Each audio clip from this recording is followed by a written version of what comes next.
What's going on, my pink brony bros? How you guys doing? Hold on, I gotta pull up this real quick. There we go. Oh, yeah. So we're talking a little bit of Daddy Donald Trump. On this particular episode, we're gonna look into this a little bit further, see what's happening, and try to wake up with you guys here. Oh. So to those of you who are west of the Rockies, dial.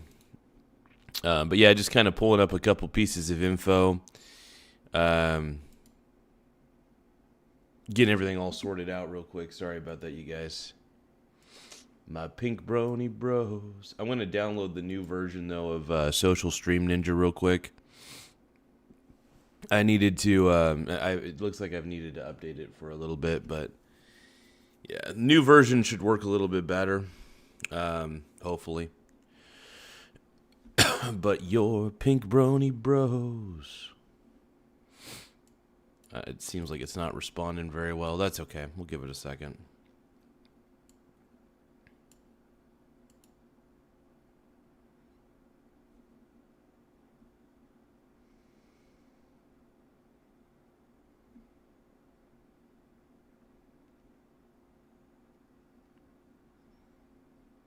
Okay, so this is Windows, so hold on.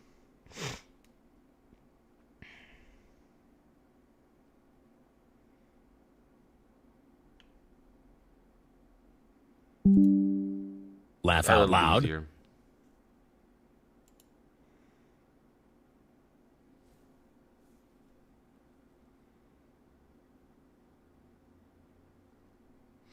Give me a moment, you guys. Trying to get a couple things figured out. My boy Frog Eat Frog, dude. Frog Eat Frog has been a member for 6 months.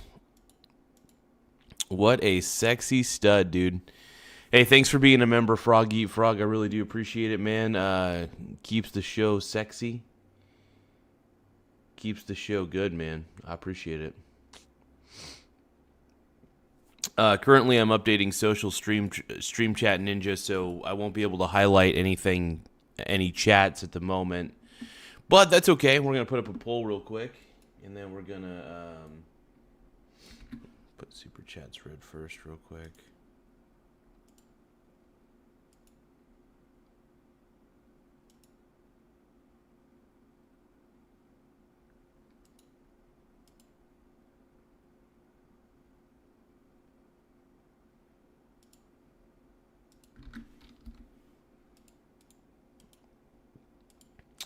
Frog Eat Frog, dude. Hell yeah.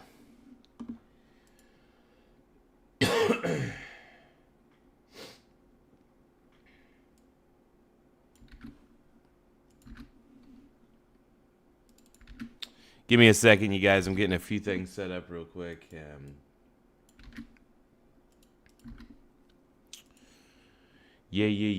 So Social Stream Chat Ninja's updating real quick. I think it is. We'll see. Anyway, while it's doing its thing, I'm going to go to vertical with screen. We're going to look up some live info. It's good to see Frog Eat Frog, though, man. Frog Eat Frog. Dog Eat Dog. And then Frog Eat Frog, baby. I love it.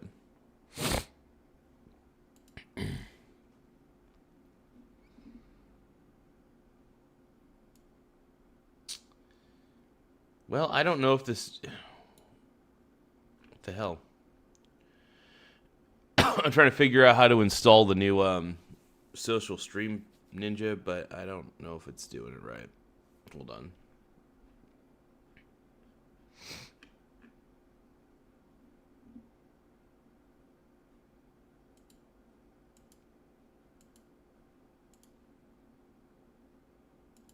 Yeah, whatever. I don't know.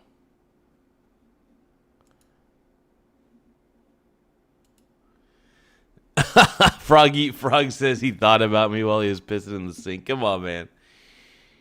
My pink brony bros.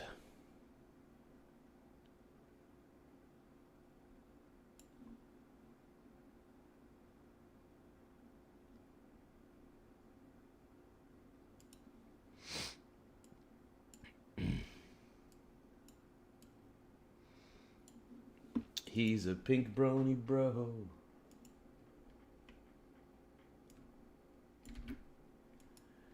Second here, everybody. All right. Dude, you're the greatest pink brony bro of all time, my man. You the GOAT, dude. You the GOAT.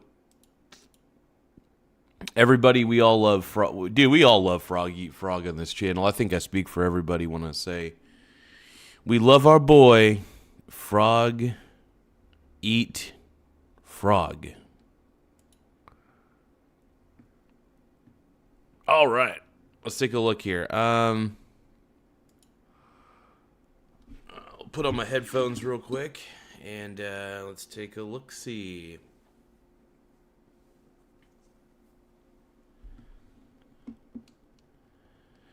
It's live. Let's see.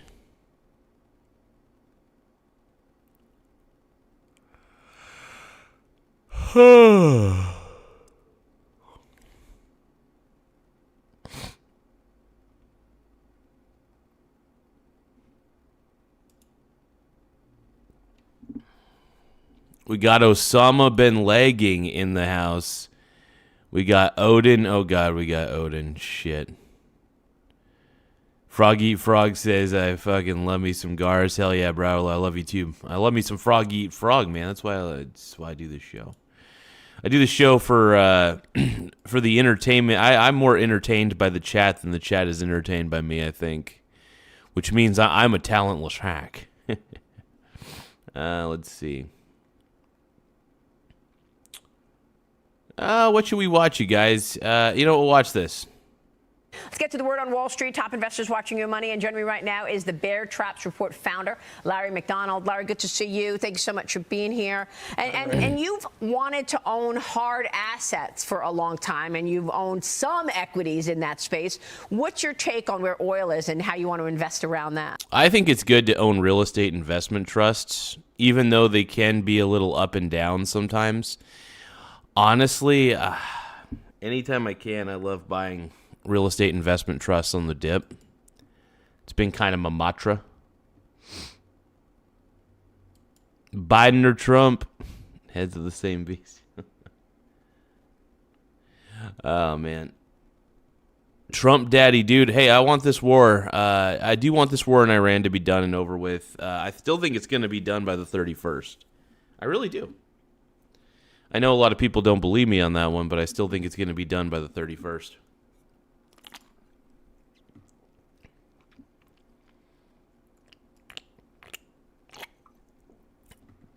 Okay.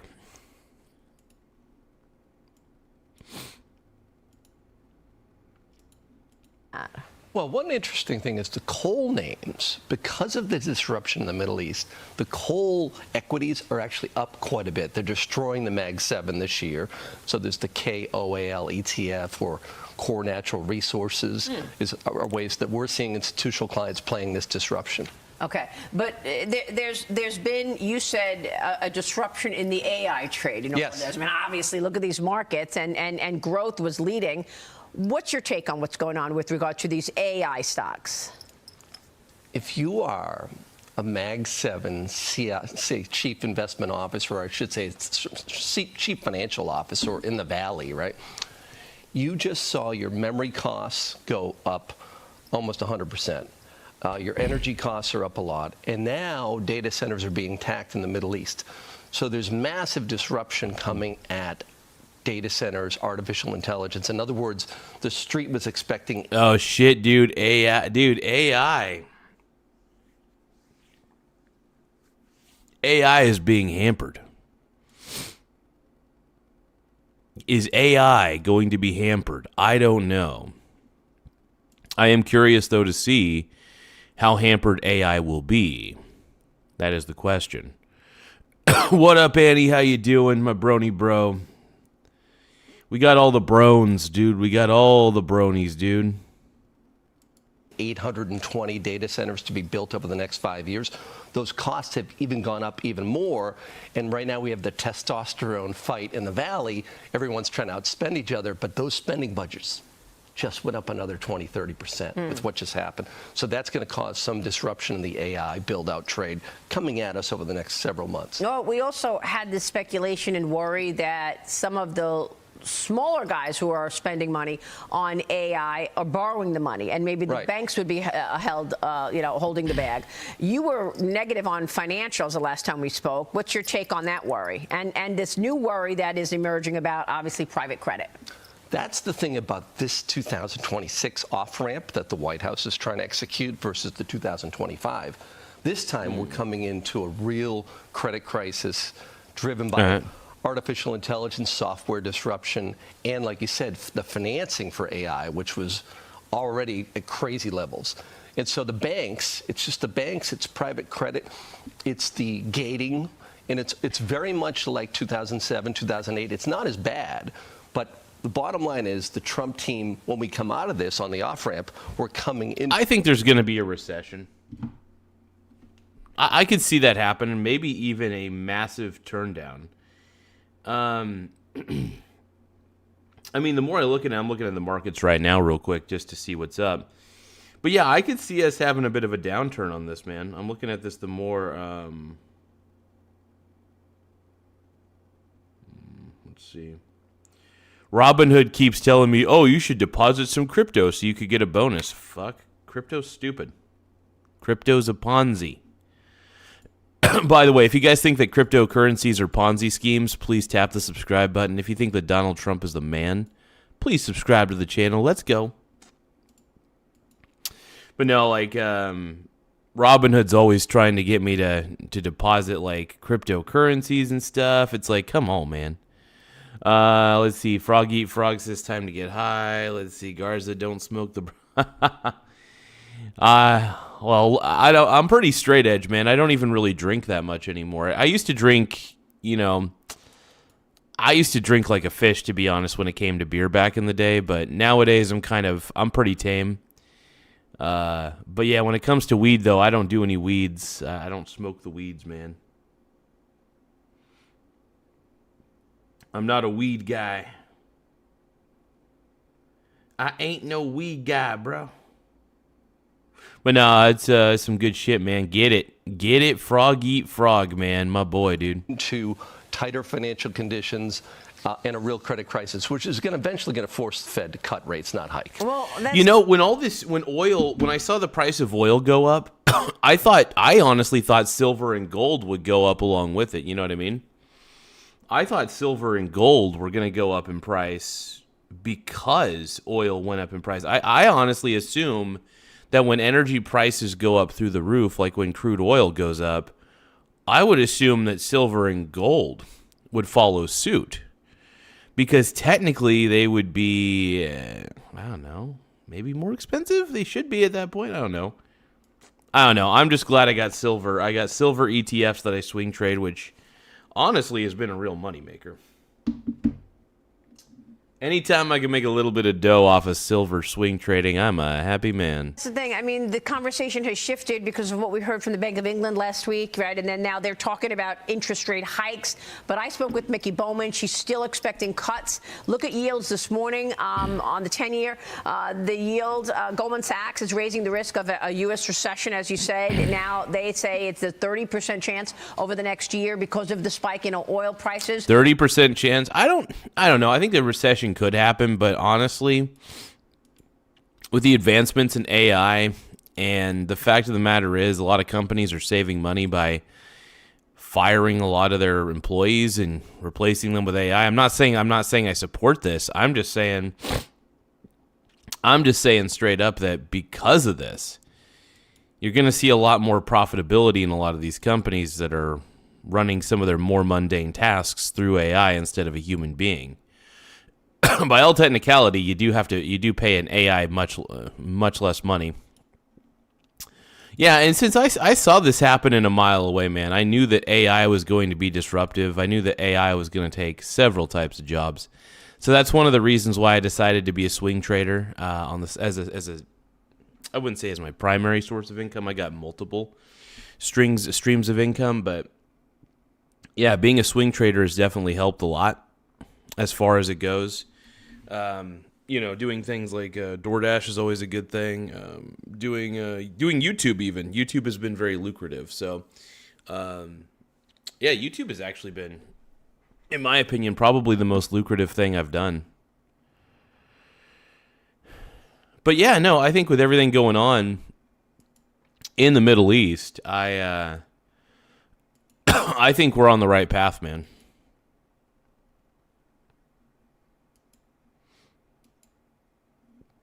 Look, Iran needed to be destabilized, man. Iran's government, I think, was just too powerful. You don't want a powerful Iran. Why would anybody in their right mind want a powerful Iran? It just doesn't make any sense. I don't like to reveal how much money I make on YouTube, to be honest. I just don't. But yeah, I don't reveal that. But no, I have other sources of income too. I mean, like the 3 sources of income that I have. Well, I should say 4 because of my dividend income. I use my dividend income if I need it. But yeah, no, I love swing trading. I keep a lot of money on the side in my brokerage account just for swing trading purposes solely. And it's good, man. It's good shit. Frog Eat Frog is saying, can't wait for fully automated AI F-bots. Oh, God. Frog Eat Frog, your mind is either on the... I don't know where your mind's going. Even Frog Eat Frog tells me that my mind is gone. Oh, Frog Eat Frog, brother. I love you, man. You're the GOAT, dude. Everybody, let's give a shout out to our boy Frog Eat Frog real quick. We love our boy Frog Eat Frog on this channel, and he brings a lot of joy not only to me but to the rest of the audience. I'm sure you guys love Frog Eat Frog just as much as I do, man. I'm a huge Frog Eat Frog fan, bro. And I can't help myself. Ooh, ooh, she drives me crazy. Ooh, ooh, like no one else. That's a classic song, by the way. Well, now, Frog Eat Frog, man. I still don't know what tummy sticks actually means. I've heard my boy Frog Eat Frog mention tummy sticks a few times on the channel, and I'm still very, very fucking confused. I'm like, what the hell? What the hell are tummy? I don't even want to know what tummy sticks are. Wait, what the fuck, Frog Eat Frog? I love you, bro. And these tighter financial conditions, the yield on the 10-year right now, up 2 1/3 basis points at 4.37%.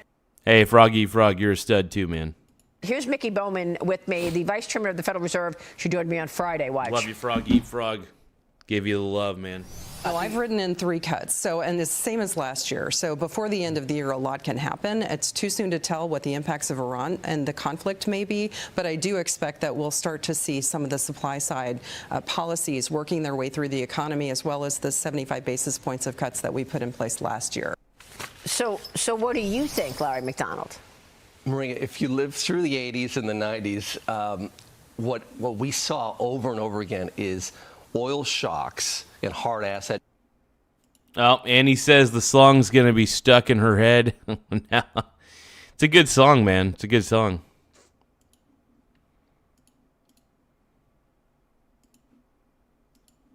Shocks, inflation, triggering a consumer slowdown, recession. This is the same repeat of like 1970s, 1980s, where we have this hit to consumption because of the tax that comes from energy.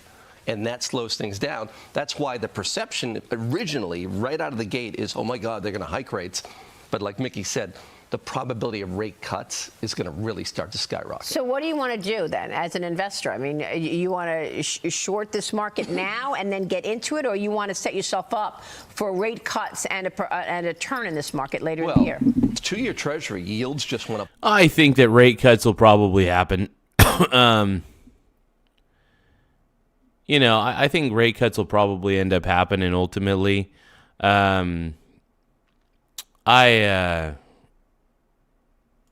mean, we'll see what the result ends up being, but I I don't know. I think at some point you got to have a few rate cuts throughout the year. Here's the thing. My entire investment strategy does not rely on rate cuts. In fact, I don't give two shits what the borrowing rate is half the time. My goal is to swing trade effectively, so when stocks go up, I sell a little here, I sell a little there. When stocks go back down, I buy a little here, I buy a little there. I play off the volatility of small cap companies. I play off the volatility of silver. The whole goal is to just be playing off volatility overall, and that's my key.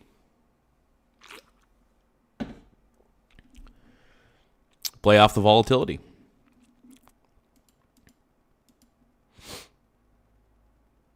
I think most people understand that. I'd like to believe most people understand it's good to play off the volatility and stuff. It really is. Up a lot. And so that's what Stan Druckenmiller's probably doing right now, the legend. He's probably buying twos because that's a bet on rate cuts, and they've been hammered the last week or two. The other thing is just looking at gold miners, hard assets, commodities that have been hit. Look at copper names. They're all Yeah, down but look 20. what happened to gold in the last 2 weeks. That's right, right. But that's Yeah, the I mean, whole gold. disruption because of what we call diesel costs.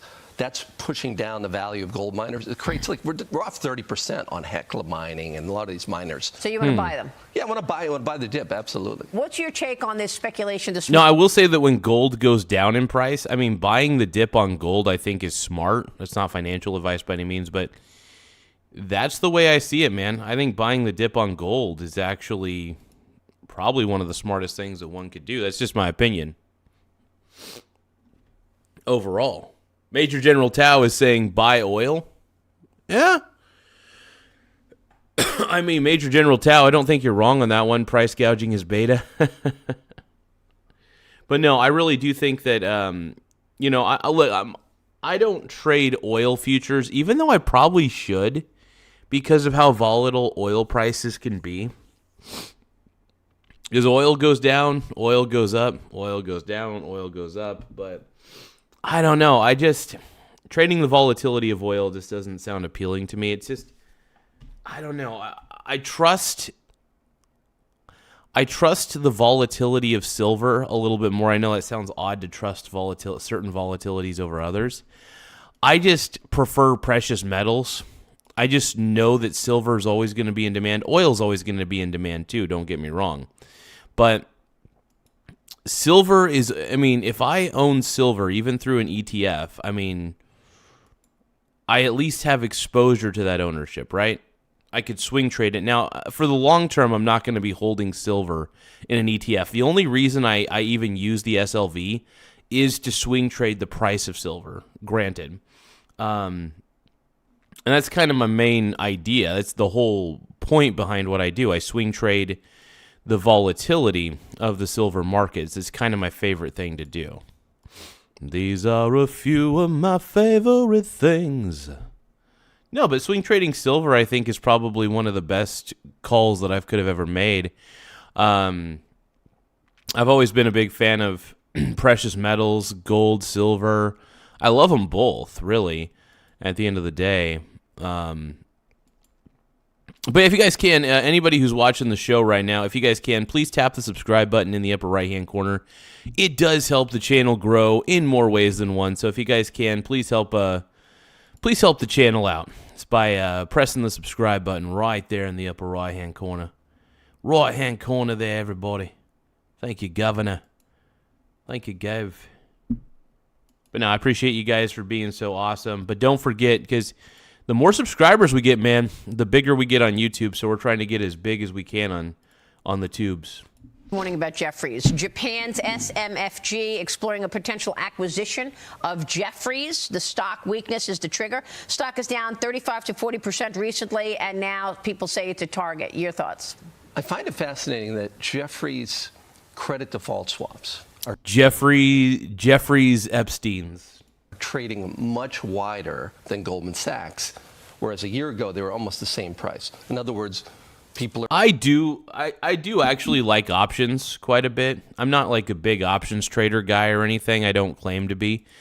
But I am fascinated by the options market quite a bit. So I do tend to sometimes dabble a little bit in the options market. But No, let's keep watching, man. Let's keep watching. But I do like the fact that we're getting more simp scribers. Major General Tao says SLV is digital silver. I mean, so here's the thing, Major General Tao. SLV is an ETF. It's an exchange-traded fund that holds physical silver to back up the entire fund itself, which in a lot of ways is very advantageous if you're just looking to swing trade the volatility of silver. I mean, I love swing trading the SLV, man. I wouldn't say I've made a handsome living, but I've made some good supplemental income just buying the dip of the SLV and then waiting for it to go on a bull run. Now, granted, I do play the volatility of small cap ETFs. Like, for example, I play, what's one of them? The Schwab one. Let me just pull up my portfolio real quick. It's easier because I never remember the ticker symbols for some of these. So, for example, I swing trade the SCHA, which is the Schwab US Small Cap ETF. And the reason I swing trade this is, one, it's all the US small caps that they could get their hands on. It's market cap weighted, which is kind of nice. And swing trading small caps, I'll tell you, man, especially if it's a diversified enough portfolio, can be very lucrative to buy on the dip, because then when it does go back up, it can go back up like 5, 10, it can go up a lot of percentages.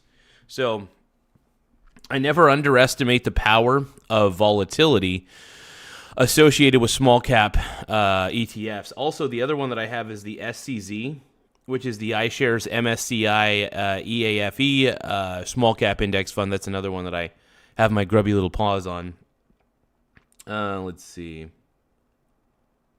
But yeah, no, I swing trade this one quite a bit. I swing trade. What's the other one? Oh, the VWO, which is the Vanguard FTSE Emerging Markets Fund. This has every cap that you can imagine: large cap, small cap, medium cap.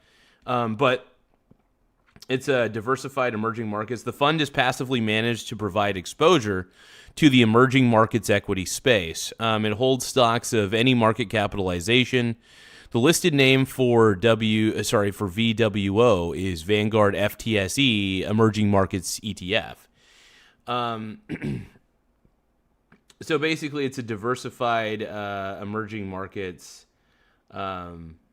portfolio. And granted, it has 5,042 holdings. That's pretty diversified, man. I'm a big fan of diversification, obviously. I don't know what this person's saying. I could try to translate it, though. Let me see if I could translate. Hold on. How do I translate this?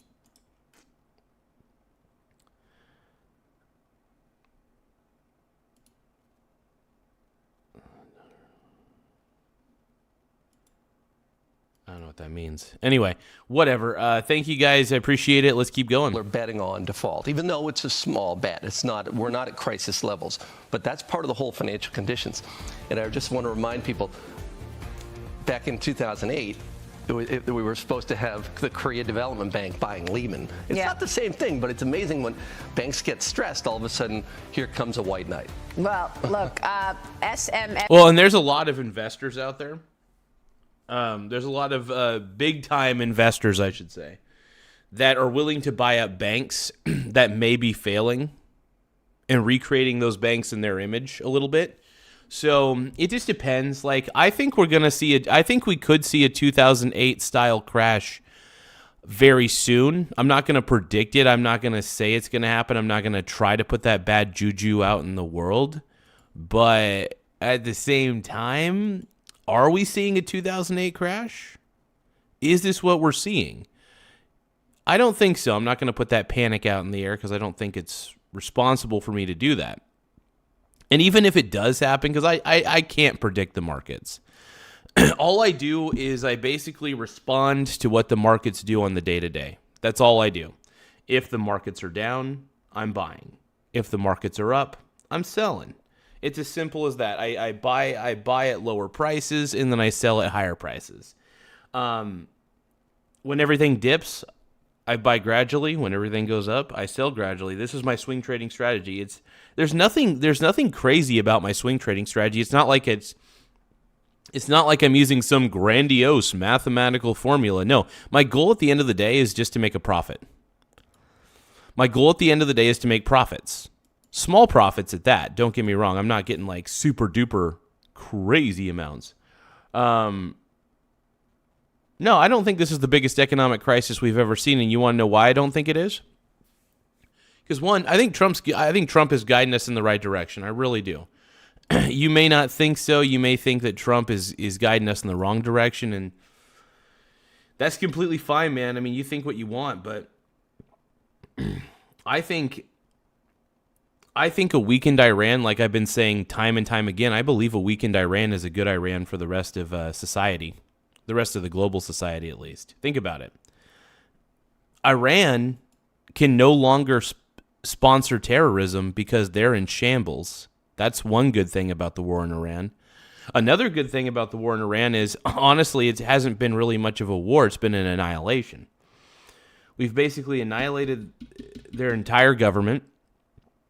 U.S. has annihilated their entire military. That's good. Almost their entire military, almost. It's getting there. And then their entire navy is pretty much, boop, it's done. FG, Japan's number 2 bank, already owns 20% of Jeffries. The speculations they're preparing a team to take it all. And at this point, though, I don't think you can really negotiate with Iran. If we're going to be honest, I really don't think you can negotiate with Iran. I think they're going to tell Donald Trump what he wants to hear when they negotiate with him, if they do. But here's the thing, man. I don't trust Iran as far as I could throw them. You know, I don't trust Iran at all. Lived through it all, and you wrote about it at Lehman Brothers, and you had a great book, and you got another one right now. Let's see what this one is. How to listen when markets speak. We talked about it over and over again. Thank you so much, Larry. Thanks, Maria. Good to see you. How to listen when markets speak. I'll have to. I mean, honestly, when a crash happens, I just buy the dip. Man. I mean, it's not hard. If you're a swing trader, and by the way, I do not believe in the one thing I do not believe in is oh god, I can't think. I don't believe in day trading. I think day trading is basically gambling because you're not giving yourself enough time to realize any gains. You're just not and you're taking when you're day trading, you're taking far more chances than you need to take. When I'm swing trading an entire small cap index ETF, I know it's going to take a little bit of time for that ETF to go up in value. Again, even after me personally buying the dips. Major General Tao says options are like betting. I'm just going to do text to speech. Major General Tao says options are like betting on which number the gambler will choose vs just betting on a number yourself. Yeah. Just an analogy. I like it, man. I like it. That's kind of cool. That's kind of dope.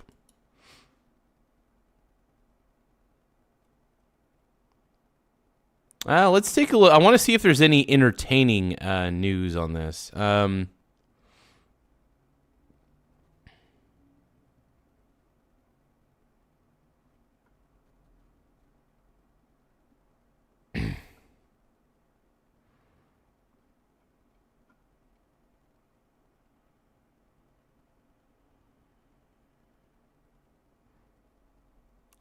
Give me a second, you guys. I'm looking to see. Actually, let's just look up Trump.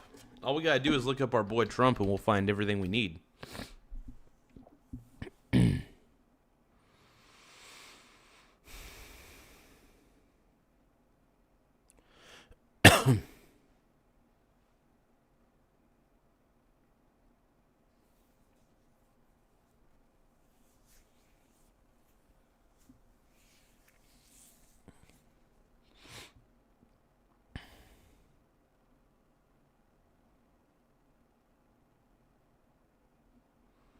Let's see what fake news. To discuss potential negotiations. CBS sucks, but let's see what CBS is saying. Since I mean, I don't like the mainstream media, and I don't even really like Fox News, but I will say that CBS sucks. But CNN's the worst of all the mainstream medias. If I were to rank the worst, CNN. No, actually, you know what? MS Now is number 1 at the worst. CNN, CBS, ABC, Fox.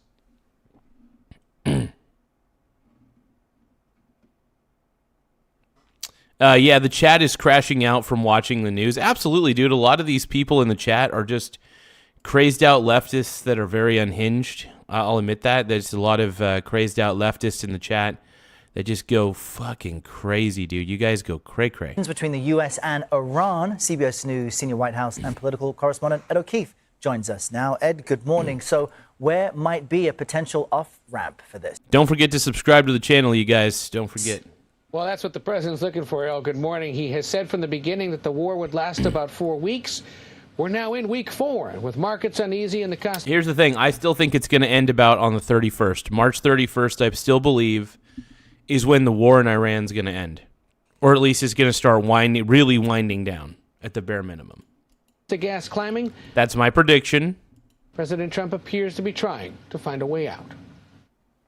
They want very much to make a deal. We'd like to make a deal, too. Touting the promise of a peace deal with Iran. Major points of agreement. I would say almost all points of agreement. President Trump insisted the U.S. is talking to what he called a, quote, top person. We're dealing with the man who I believe is the most respected and the leader. A senior Iranian foreign ministry official says Hopefully. Iran is reviewing points sent by the U.S. through a mediator, but no formal talks are underway. The president says the U.S. had in-depth, detailed, and constructive conversations with Iran, so he's postponed strikes on Iranian power plants for 5 days, after earlier threatening an attack on Monday if it didn't fully reopen the Strait of Hormuz. They want The Strait of Hormuz, baby. Will it be opened? peace. They've agreed they will not have a nuclear weapon. The president said both sides have 15 points of agreement. Iran hasn't committed to.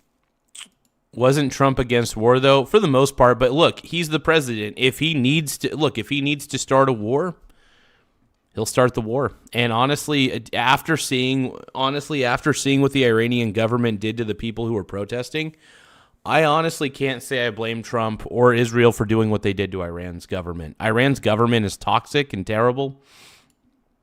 It was good to see them taken down. Also, there was proof that Iran was actually trying to develop a nuclear weapon. You don't want a nuclear Iran. Hell no. You do not want Iran to have nuclear capabilities. That's insane. That is bloody insane. Why would you want that? Major General Tao says... Major General Tao says, I gave up on politicians in 1912. In 1912. How long have you been alive? Major General, you've been alive for a long time, brother.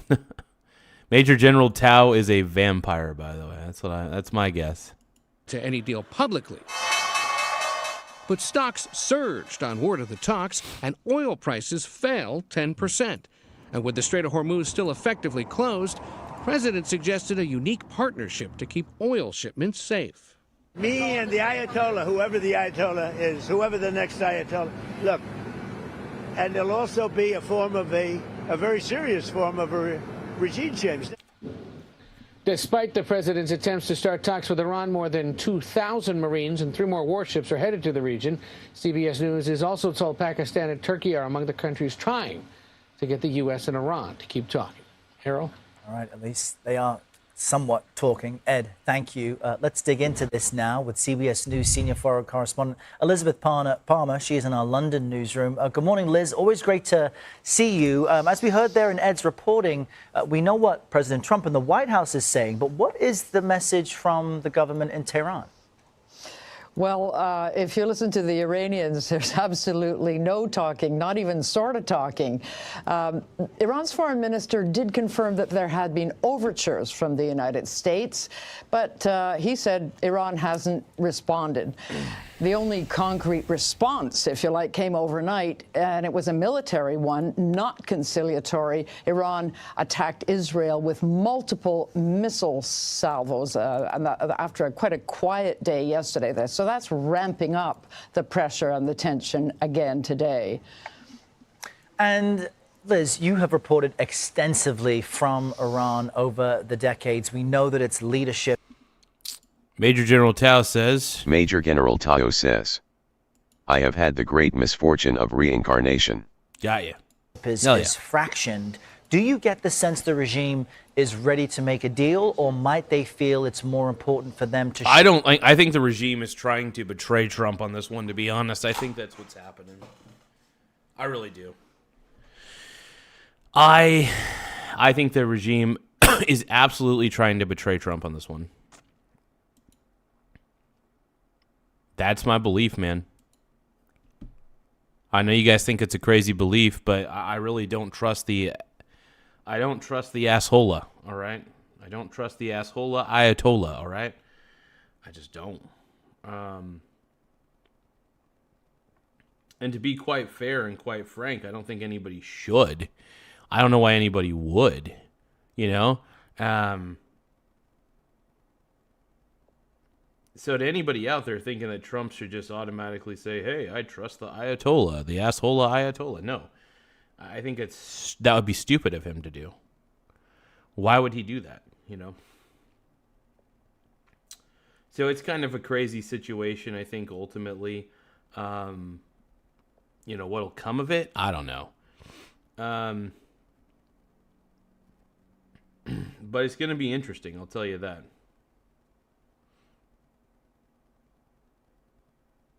It's the, like I said, it's the asshola Ayatollah.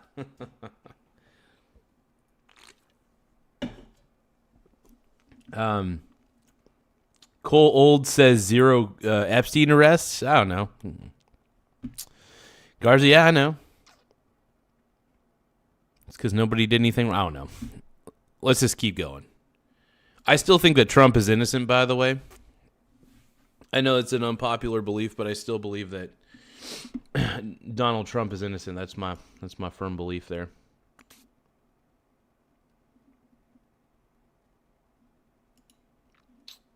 Give me a second, you guys. I gotta...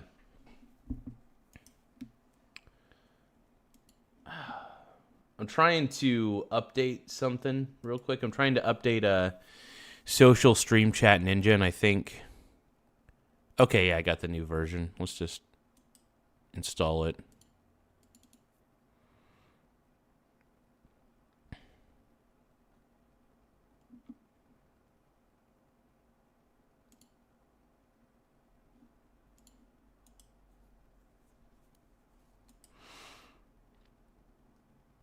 I'm going to scan this with Bitdefender real quick.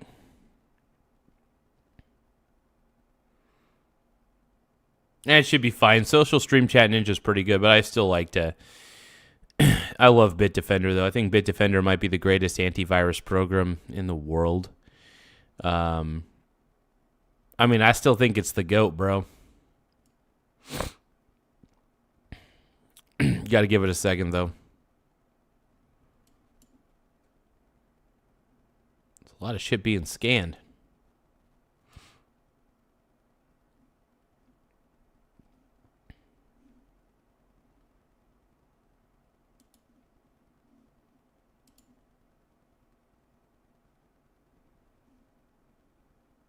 Give me one more moment, though. It's just taking forever to scan this. Hold on. The asshola Ayatollah.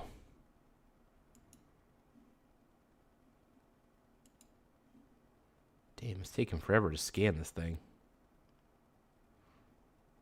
Okay, cool. All right, that's a safe program.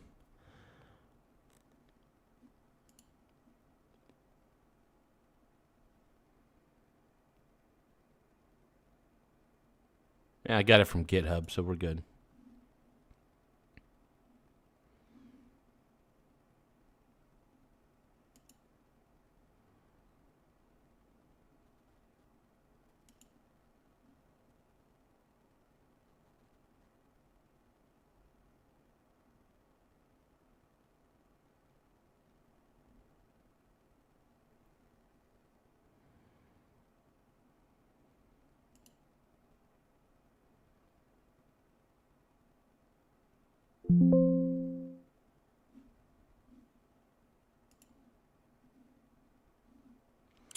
Give me a few moments, everybody. I'm installing Social Stream Chat Ninja real quick. At least I'm installing the new upgraded version of it.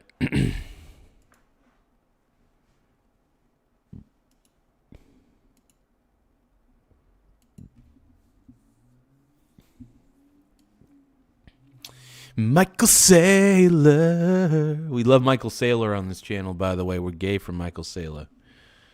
Michael Saylor. Show some sort of resistance to the U.S.? I think it's important to understand that there's no such thing as the regime. Always, even under the last supreme leader, it was fractured, and they fought viciously, these different power centers, political, military, and religious. Now, the late supreme leader was very good at playing them off against each other and keeping peace and stability that way, but he's gone now.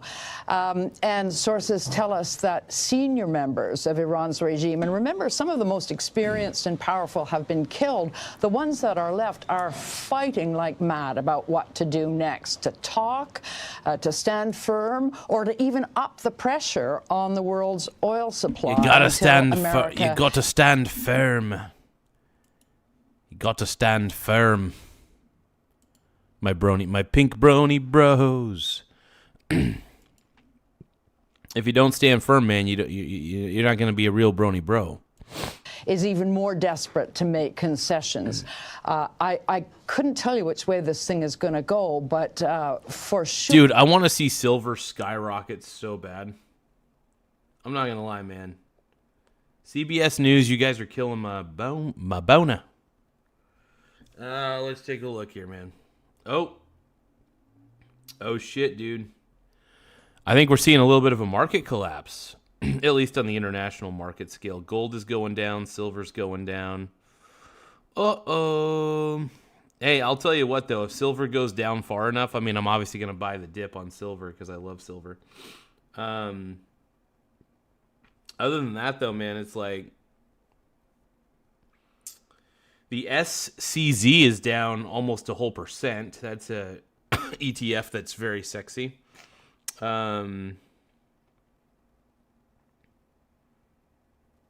Okay.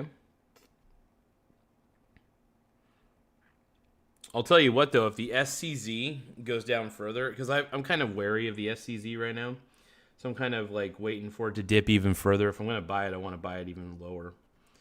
We got the VWO, which I love that one. That one's down 1.17%. Jesus.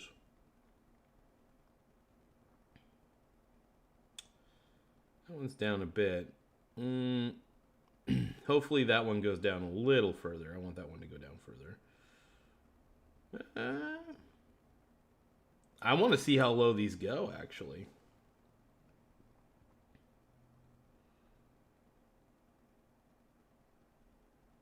Yeah, it looks like everything's dropping right now, man. Is it because the Michael Gaze's show is on? Does the market drop when the Michael Gaze's show is on? That's the question.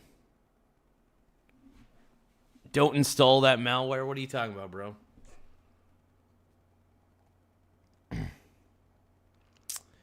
Major General Tao says, I tried to gift a membership, Gaza, not working. See you later. It's okay, brother. It's all good, man. You know, sometimes things happen if it doesn't let you gift it properly. I don't know why it wouldn't. Let me see, let me just make sure that all the things are enabled on here. I mean, the best thing I do is just check and see if everything's enabled. That's the best thing I could pull off. Let's see.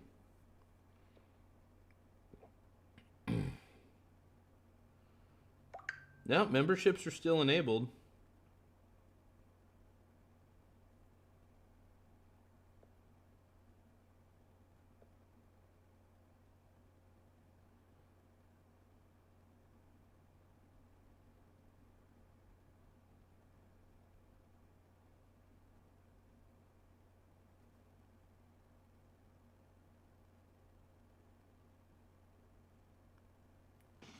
Well, I appreciate you trying to gift a membership, Mr. Major General Tao. It's never a requirement, obviously, but I appreciate it, though, dude. It does actually help the channel out a lot. Anytime you guys want to gift memberships, by the way, it really does help. I mean, my memberships are only 99 cents a month, so it. I mean, I would love to see more people gift memberships, to be quite honest. That'd be awesome.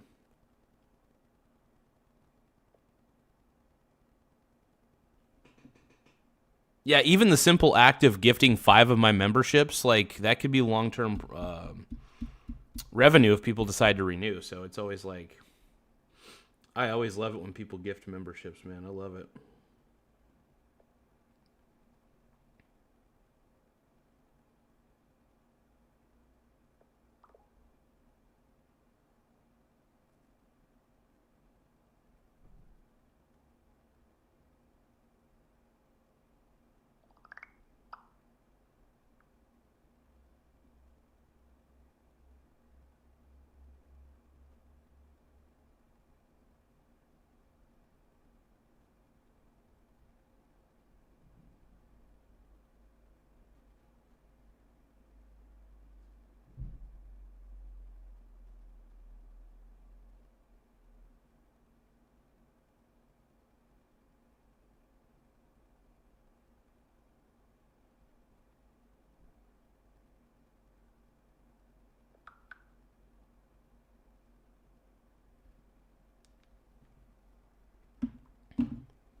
Oh boy. Oh yeah. Ugh. My mussy. Actually, speaking of, I'm the mussy man. Everybody refers to me as the mussy man, and I don't know why. I don't know why I'm that kind of guy.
What I'm doing, you guys are probably wondering what the fuck I'm doing. Give me a few moments though. Hold on. Stream chat Ninja's working, I think. Hold on. I'm doing all sorts of troubleshooting right now, man. I'm all over the place. Let's see if this works. You know I never listen. Where'd my Itola Areola chat go? Oh, it's good to, you guys are amazing. You guys are amazing. I love you guys. Give me a few seconds, though. I'm trying to, there's a couple things I got to fix. Technical difficulties, essentially, so I appreciate you guys putting up with the technical difficulties.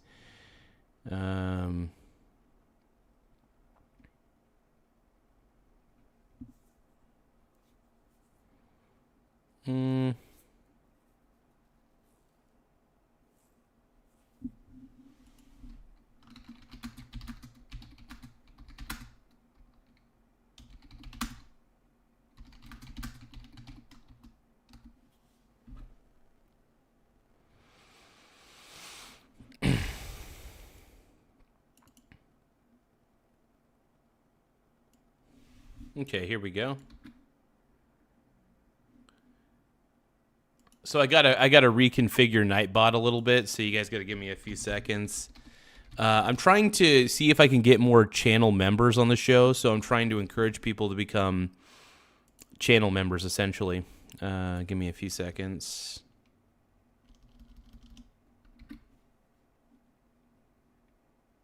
Tab join. Right. Okay, here we go. And then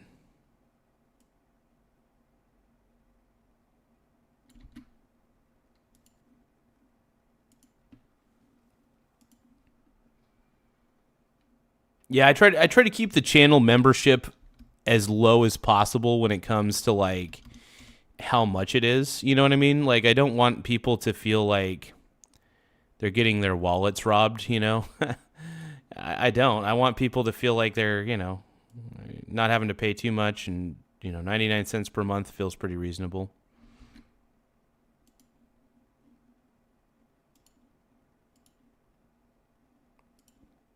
Give me a few seconds, everybody. Thank you guys for being so patient with me, though. I do appreciate it big time.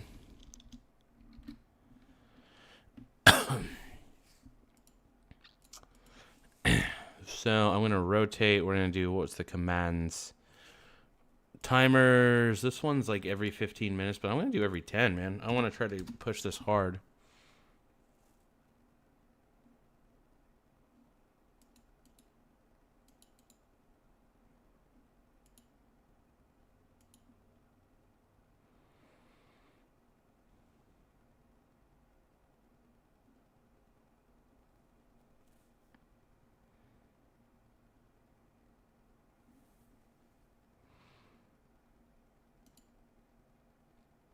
There we go. I think every 10 minutes is reasonable for the timer.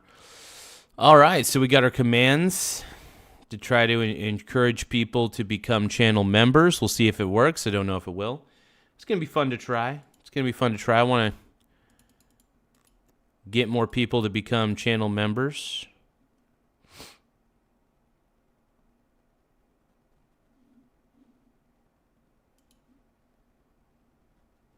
All right, let's keep going. Sure, there is ferment in the leadership now. Yeah, sure is.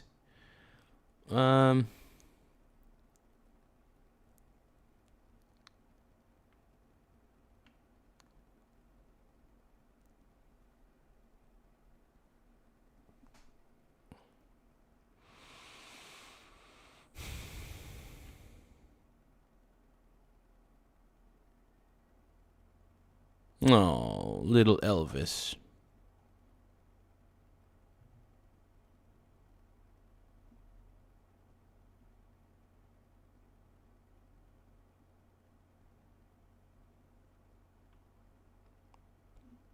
Let's look up Iran real quick.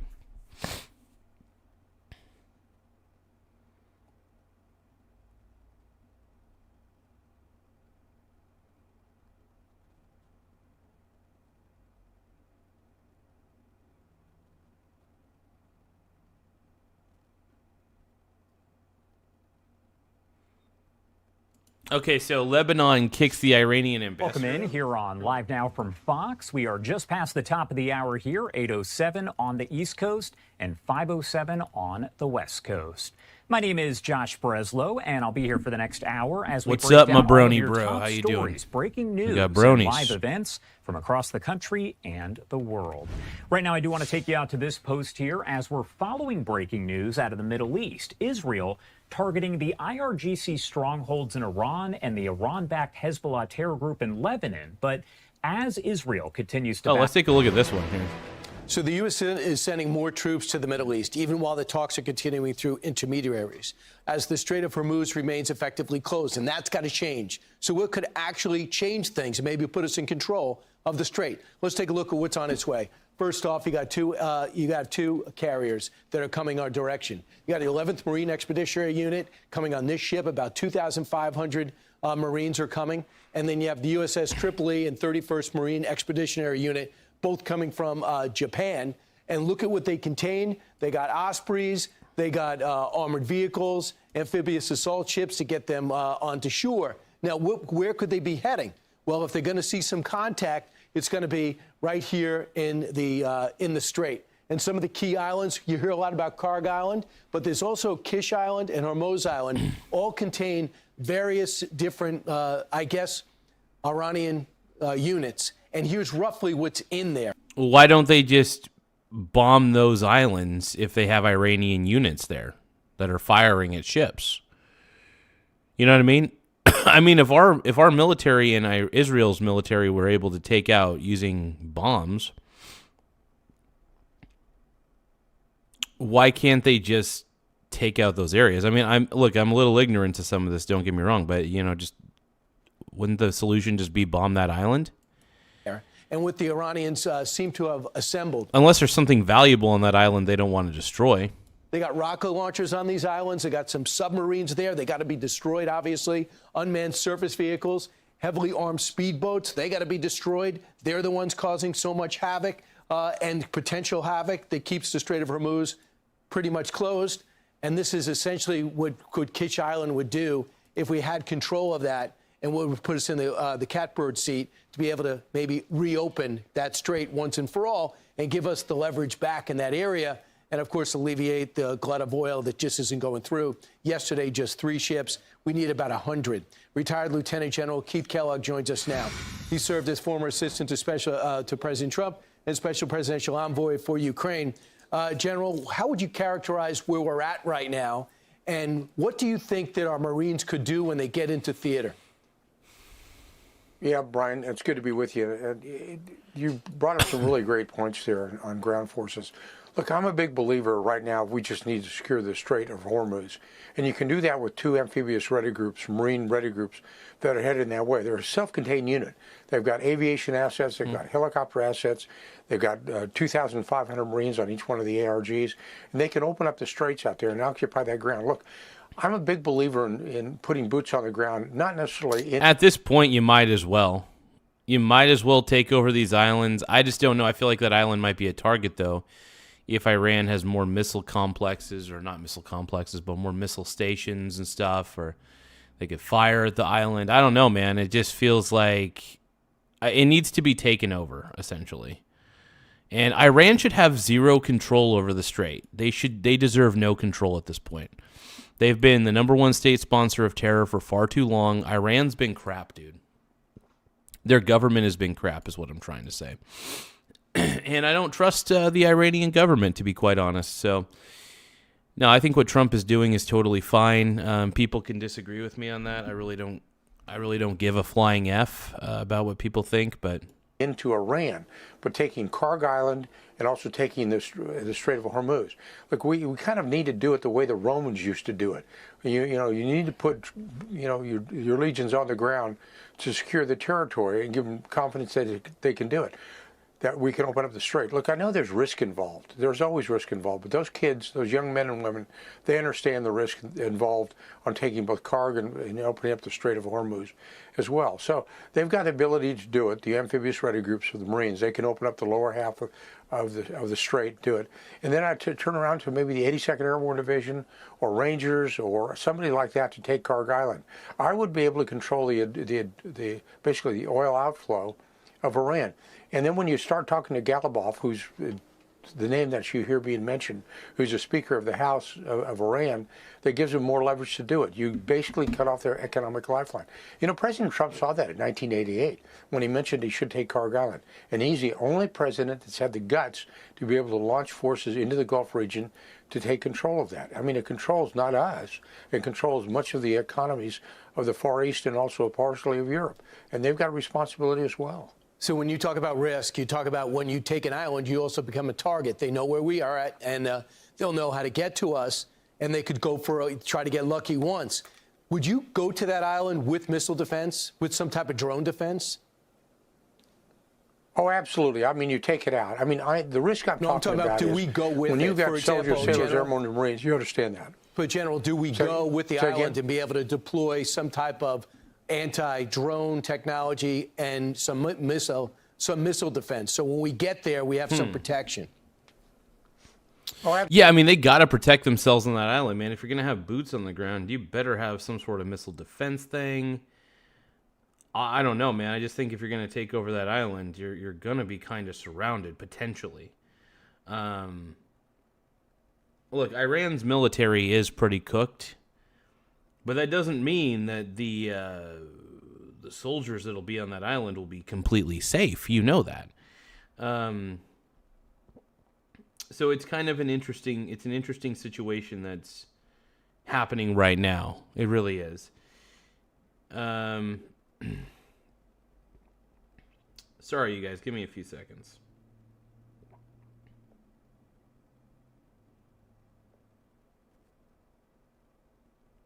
Still trying to do a little more troubleshooting. My bad. Thank you guys for being so patient with me. By the way, we're at 9,214 subscribers, everybody. I want to thank each and every person for taking the time to subscribe. So if you can, tap the subscribe button in the upper right-hand corner. If you can, double tap the screen to like the stream. Once again, double tap the screen to like the stream. But yeah, the more subscribers we get, the better. It really does help the channel grow. I mean, we're at 9,214 subs. We're killing it, man. We are killing it, and I love it. I love it, I love it, I love it. Absolutely, but you have protection with the ARG itself, with the ships of the ARG that are there. Plus, you have the air support of the ARG, the U.S. Marine Corps that's got there. I have great confidence in our men and women in the military, and especially of the Marine Corps, that they're able to do that job. And I think it's a two-part effort, though. I just don't think you can only open the strait, but you can also go after Karg Island, which is basically the economic lifeline. See, I'm one of those believers that, I know you're talking about boots on the ground and people rub their hands in a negative manner or basically clutch their pearls, but the fact is, over time, over history, The only way you solve a solution is to put boots on the ground and control the environment. You can do certain things from the air, you can do certain things from the sea, but there's time you have to occupy land, like I said earlier, just like the Romans did. General, Just like the Romans did, man. It's a colorful analogy. But look, I think you still... Look, I mean, if you could bomb their missile complexes beforehand and secure that area, then put boots on the ground. You got to make sure that surrounding area is defenseless. You want to make, when I say defenseless, I mean you want to make sure the enemy is completely defenseless. So why not try to bomb as many different little missile complexes as you can and stuff like that? I mean, like I'm a little ignorant to some of this, but you would think that you want to secure those surrounding areas, make sure that the people who are on the ground aren't attacked. But yeah. Andrew Craig is wondering what part of Oregon you from. Coastal part of Oregon. That's all I'm going to say.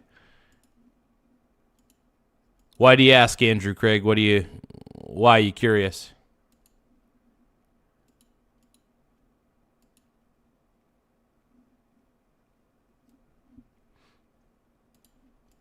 I think you agree that we can't leave there with the Iranians thinking, okay, at any moment we can grab the Strait of Hormuz and we'll have ultimate leverage. We've already showed the world that. Somehow they got to be, they have to disassociate themselves. I mean, don't get me wrong. I mean, frick, the U.S. has already dismantled the majority of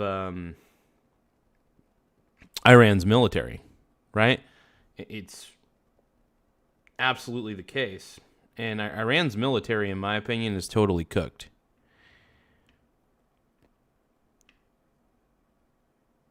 I really believe that, man. I really do believe that Iran's military is virtually cooked.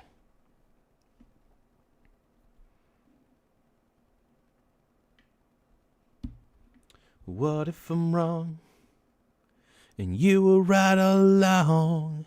Get this, I'll put you on my wish list. I drew a star right by your name. Disassociate themselves with that conclusion, and this is probably the only way to do it, wouldn't you think? Well, yeah, because look, we've lived over 40 years with the Revolutionary Guards. They're still going to be in charge out there, and they're an organization and a movement that has subdued the Iranian people over time. And I think they're just going to go back to their roots in 5 years or 10 years out there. Just eliminate them. We have. So Mojave is asking, how do you know they're cooked? Evidence, dude. Isn't it? It's pretty obvious that the U.S. military is the best military in the world, right? Pretty obvious, right? Iran's entire navy was sunk within like a few days. The entirety of the military and the leadership in Iran is pretty much gone. It's cooked. It is cooked. What are you talking about? Evidence and facts. It's all over the place, Mojave. I don't know what sort of guerrilla warfare the Iranian people or the Iranian military is using, but I think they're using guerrilla warfare tactics. And, yeah. I mean, we'll see what's happening. Have to have a different type of government, I believe. Get rid of the theocratic government, put the mullahs back in the mosques where they belong, and let some type of government run Iran. It's going. I'm not sure that Galibov is the right person, but he's the one we're going to be talking to. And give President Trump a lot of credit. At least he's willing to talk to him. But he's got to. Yeah, Trump is trying. Trump is trying to negotiate something with the Strait of Hormuz. But honestly, I don't think Iran is really going to be negotiating anything. I think they're going to try to deceive President Trump. And I think a lot of these military bases need to be on alert that are in the surrounding Middle Eastern countries of Iran, and it could get a little ugly. It could get a little ugly, is all I'm saying.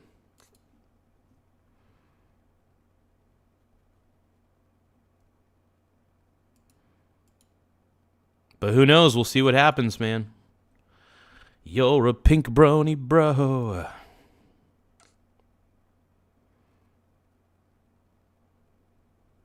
Why you calling me a lard ass, my brony, bro? What up with that, bro? that heavy hand of the military right behind him, and he's not afraid to use it. Hey, it's Will Kane. Click here to subscribe to the Fox News channel on YouTube. It's the best way to... Well, let's see what I'm usually not the biggest fan of CNBC, but we're gonna see what CNBC is saying currently about all this. Kind of get a gauge. Let's go. We'll continue this week. Join us now, Victoria Coates.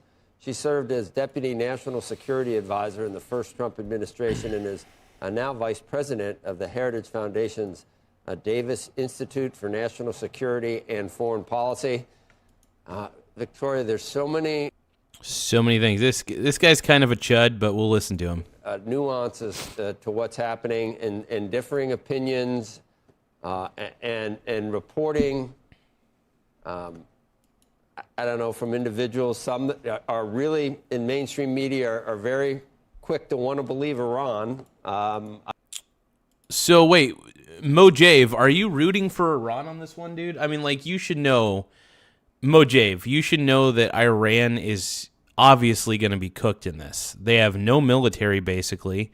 If you, honestly, Mojave, if you think that Iran has a fighting chance on this, I think you're delusional. I think you're absolutely delusional. That's what I believe. And hopefully Iran is willing to negotiate. I doubt they are. I highly doubt it. I'm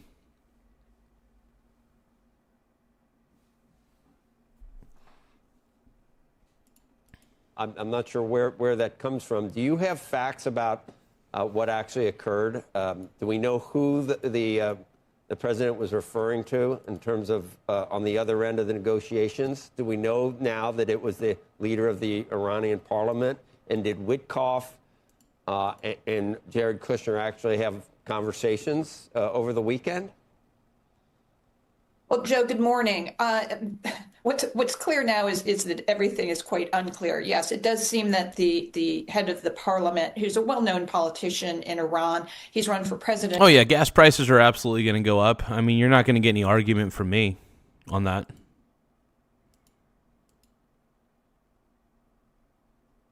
Absolutely, they're going up. And a couple of times he was a member of the IRGC, so has some name recognition, is the interlocutor. And what's interesting about that is who it isn't. It isn't the new supreme leader, Mojtaba Khamenei. It's not the president of Iran. It's not the foreign minister of Iran, the folks that you would expect. It's this parliamentarian. So that is in and itself, an interesting development. Is this sort of a lesser known figure for the United States? Patrick 40805 says, That's a good comment. Iran has a chance as much as a fire truck driving on a runway. That's a good one, man. I like that. Who's maybe a little bit less radical. So that could be interesting. He might have a little bit more credibility. But this is intensely murky. I think we probably shouldn't speculate too heavily about what might be going on. I mean, I love speculating, so don't tell me what to do.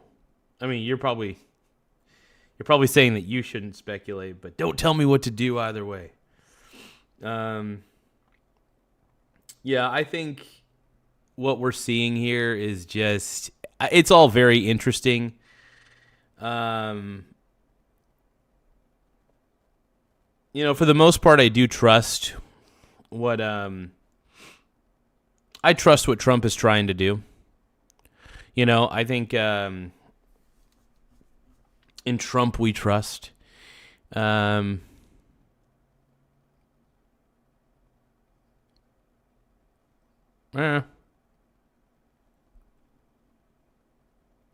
Honestly, though, here's the thing. Nick Overman D3X says, Hold on.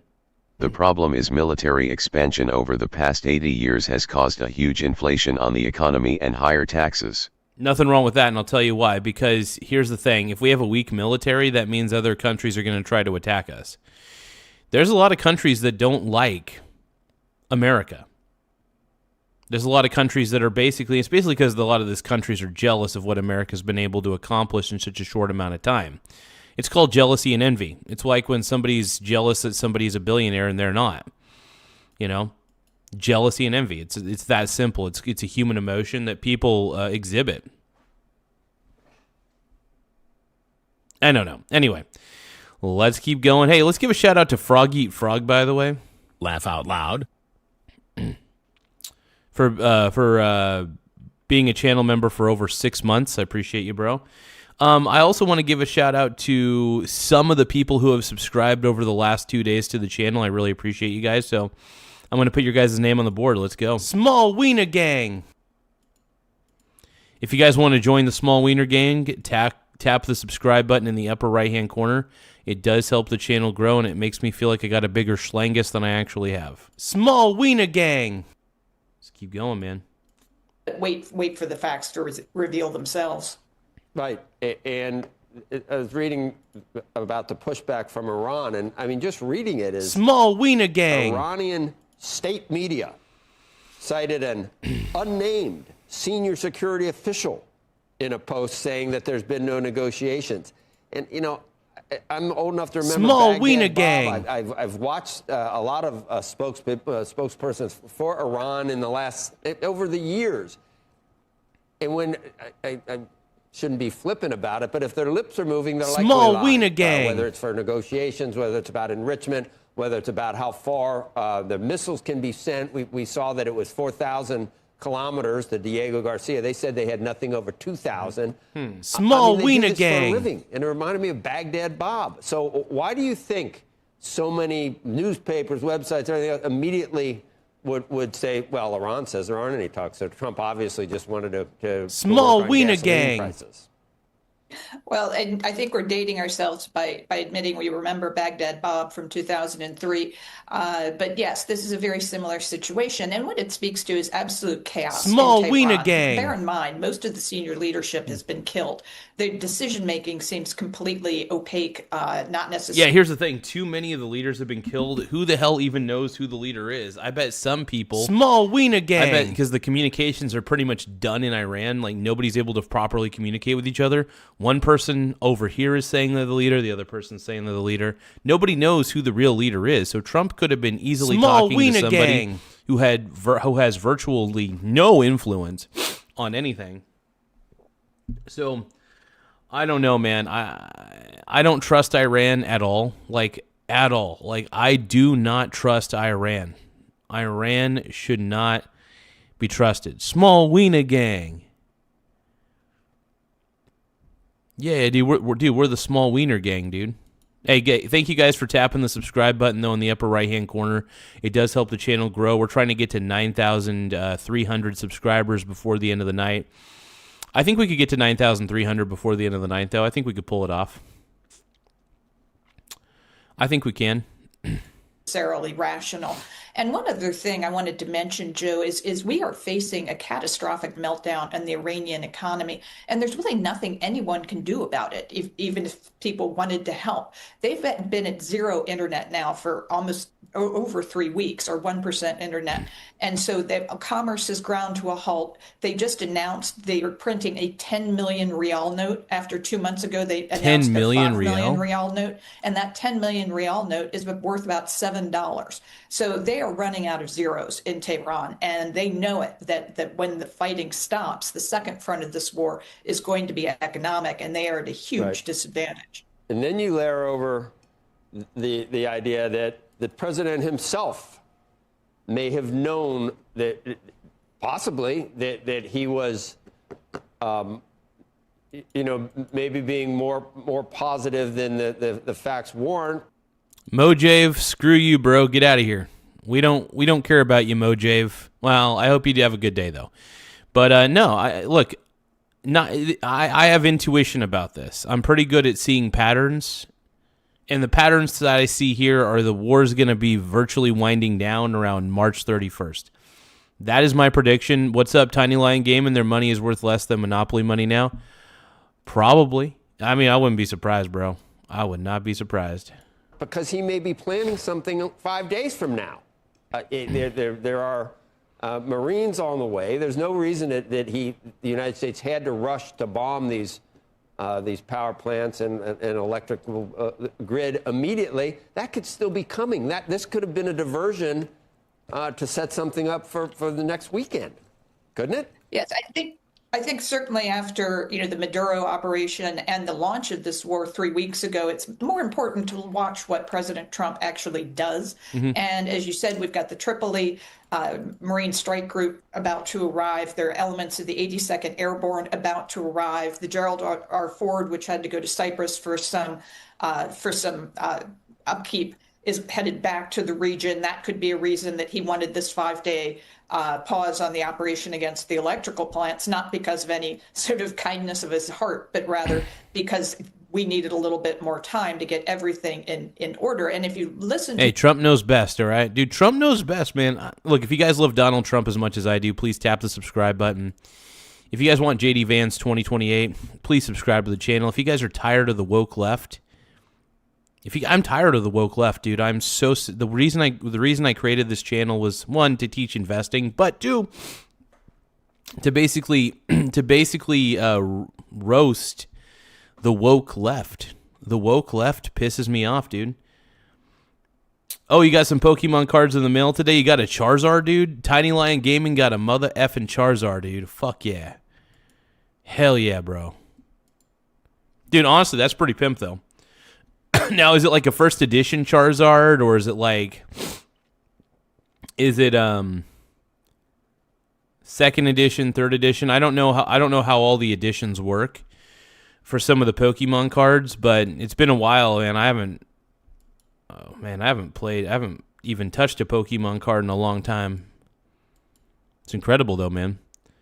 Nah, I loved collecting the Pokemon cards when I was younger, though. I had a good time doing that.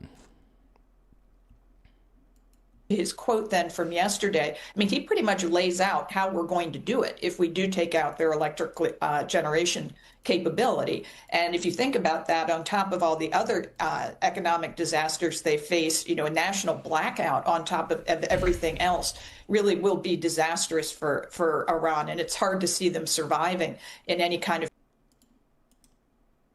Snicky 1976 says, are you qualified? Qualified for what? What are we talking about? Qualified for what? So, Snicky, when you say, are you qualified, can you be a little more specific? Am I qualified for what? Coherent state.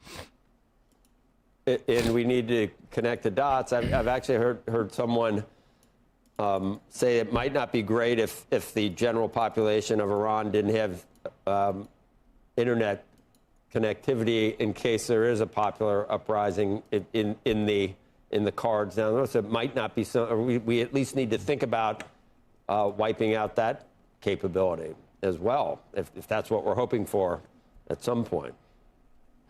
Oh, absolutely. And I think, our brand as the United States is free speech. So there's a lot more we can and should be doing in terms of getting secure internet access to the Iranian people. This is something we worked on in the first Trump term.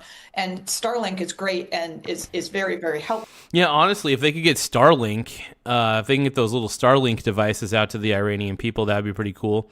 Because I think the Iranian people deserve to tell their story about how terrible the regime in Iran has been to them.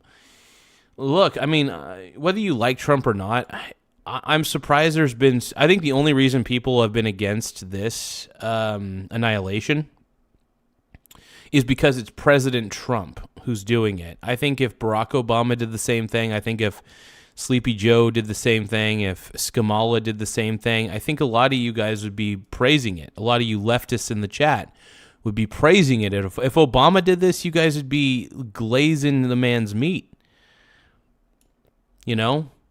If Joe Biden did this, you guys would be glazing that meat, bro. Do you see what I'm saying? The only reason you guys are against this is because Trump is doing it. Trump literally took out a dictatorial regime using the U.S. Navy and using the U.S. military and Israel with Israel's help. So, yeah.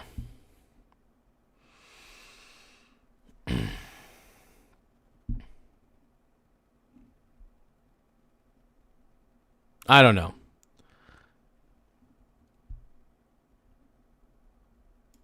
helpful. But at the same time, you need greater encryption that Starlink is capable of. You need hardware to get into the hands of the people, and so that they can communicate, they can get their story out. Right now, they're largely mute. Everyone's saying, "Oh, there's no popular." No, not necessarily. First off, I want to let you know I'm fairly independent. If an administration makes a good move, I'm for it. Even Joe Biden, I don't know, he didn't really have a long list of good accomplishments, but look, you want to know why I support what Trump is doing? Is because he's literally taking out a dictator. That sounds pretty good to me. You know what I mean? Come on, man. You guys are killing me right now.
Uprising going on. Well, quite frankly, we don't know.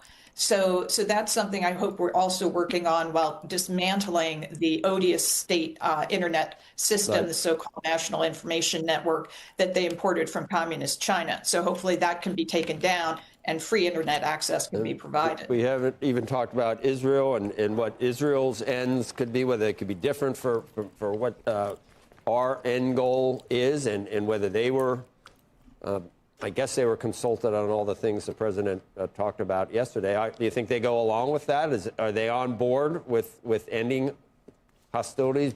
Perhaps in some people's view that it's too early to be ending?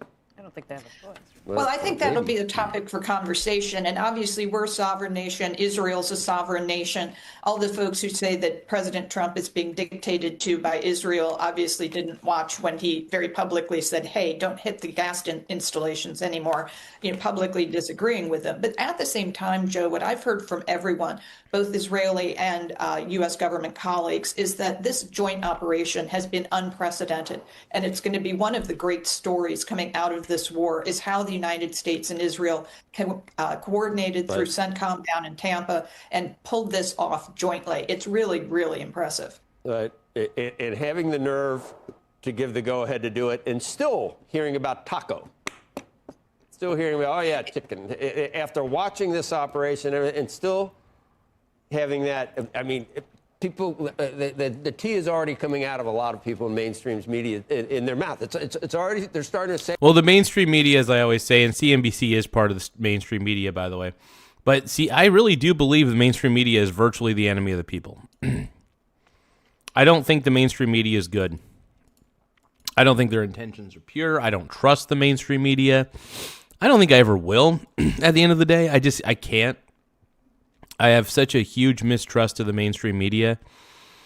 And I don't think most people can blame me on that one. I mean, like, I'm surprised more people don't mistrust the mainstream media overall. Like, it makes no sense to me, man. Makes no sense to me. But yeah, no, I have a severe, you guys know that I have a severe mistrust of the mainstream media overall. So.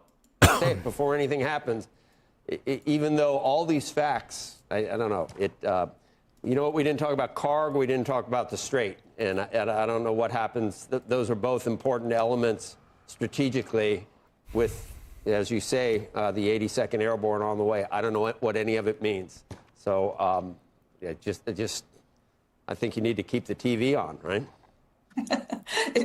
Every morning we wake up to something new. And just one quick point. Yeah, I mean, it's just crazy to see what's happening next. I mean, there's up to the minute news constantly with this whole Iran war thing, and I want it to be over soon. While it has been good for the channel's ratings, I mean, we've been getting viewer after viewer, subscriber after subscriber, all because of this war. But, it's something to cover. And, I'm not doing anything different than what the mainstream media is doing. The mainstream media is profiteering off this. I'm giving my own opinions, obviously. I'm giving my own, you can say they're educated or uneducated. I don't really give a shit. But I'm giving my own hot takes, on a lot of this. And there's nothing wrong with giving a good hot take on stuff like this. It should be pretty clear that Iran is cooked. It should be very clear that Iran's screwed. Karg is important, obviously, for the oil export facilities there. But there's 3 other islands very strategically located sort of at the mouth of the strait. And those are claimed by UAE. They have been since the 1970s as sovereign Emirati territory. And the Iranians have been hanging on to them. So a more targeted operation might be to reclaim those islands and return them to the Emirates. And then the Emirates have a much greater strategic position going into the strait. That to me is a more concise operation, which would put a harm done to one of our great good allies, and then also give us more strategic control over that waterway and diminish what the Iranians can actually do. Heck yeah, man. Heck yeah.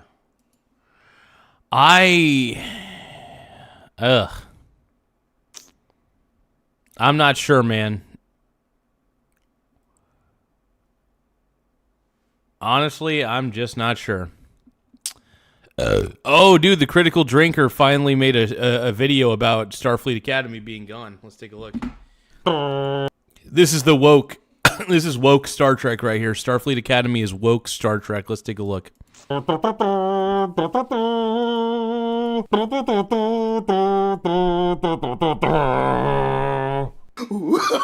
I am so glad this pile of shit series is finally over. Star Trek Starfleet Academy was one of the worst shows I'd ever watched. I could only watch like a total of 3 episodes. I did look up clips, though, to try to give it a chance and see if it would maybe redeem itself. The writing is so bad. Some of the actors in there are great. I still love Robert Picardo, even though he's totally woke as shit. I still love him. But it's such a bad show, dude. It is such a bad show. It is god-awful. Thank you, Critical Drinker. I've been waiting for your video to come out. I could not have clicked this fast enough, dude. Oh, no.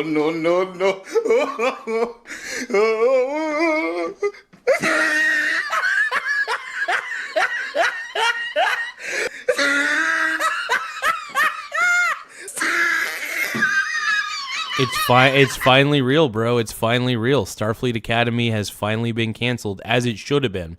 Nobody liked it. Nobody was watching it. It's terrible. It was an awful show. The only major YouTube reviewer who seems to be defending Starfleet Academy and saying that the cancellation is wrong was woke-ass Sean Ferrick from Trek, what was it, Trek Central or something like that. This guy, Sean Ferrick, is terrible.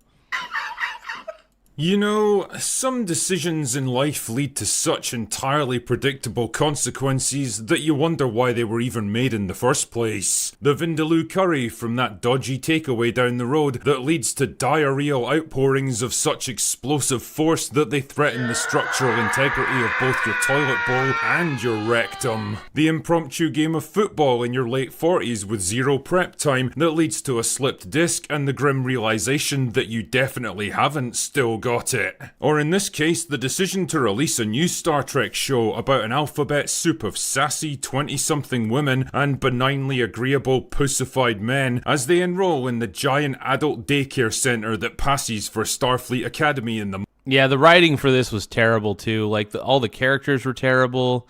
A lot of the actors really sucked balls too. A lot of them did. They were just not good. Everybody was just bad. Minds of modern. I'm not usually one to be too pessimistic, but I am absolutely stomping on the grave of this show, bro. Absolutely. Writers. I think I swallowed my com badge. Already. Filled with cringe-inducing attempts at Joss Whedon-style quippy dialogue written by aging millennial losers without an ounce of talent or experience. Honestly, millennials don't know how to write a good screenplay. They can't storytell. They're just so shitty.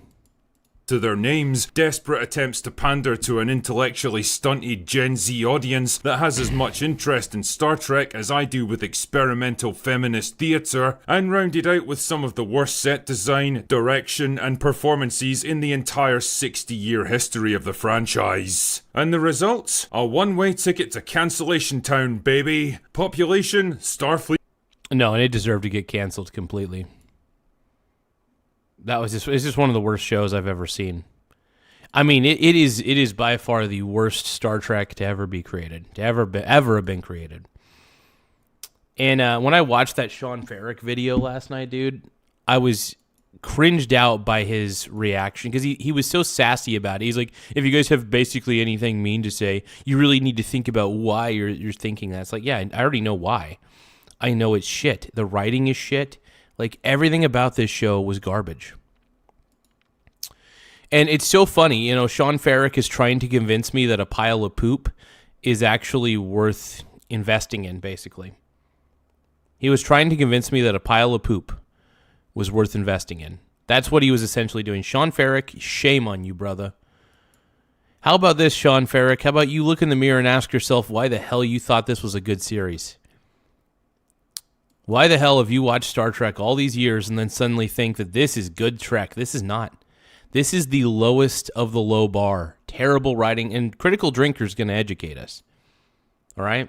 Critical Drinker's going to educate us on why this is probably one of the, not just probably, it is the worst Star Trek of all time, and thank God they canceled it. Fleet Academy.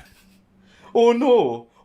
What happened? That's right. Much to everyone's non-surprise, and to the dismay of literally dozens of people who claim to be fans on social media, the news broke last night that Paramount had wisely decided to flush this laughable turd of a show down the refuse chute of entertainment history at their earliest possible convenience.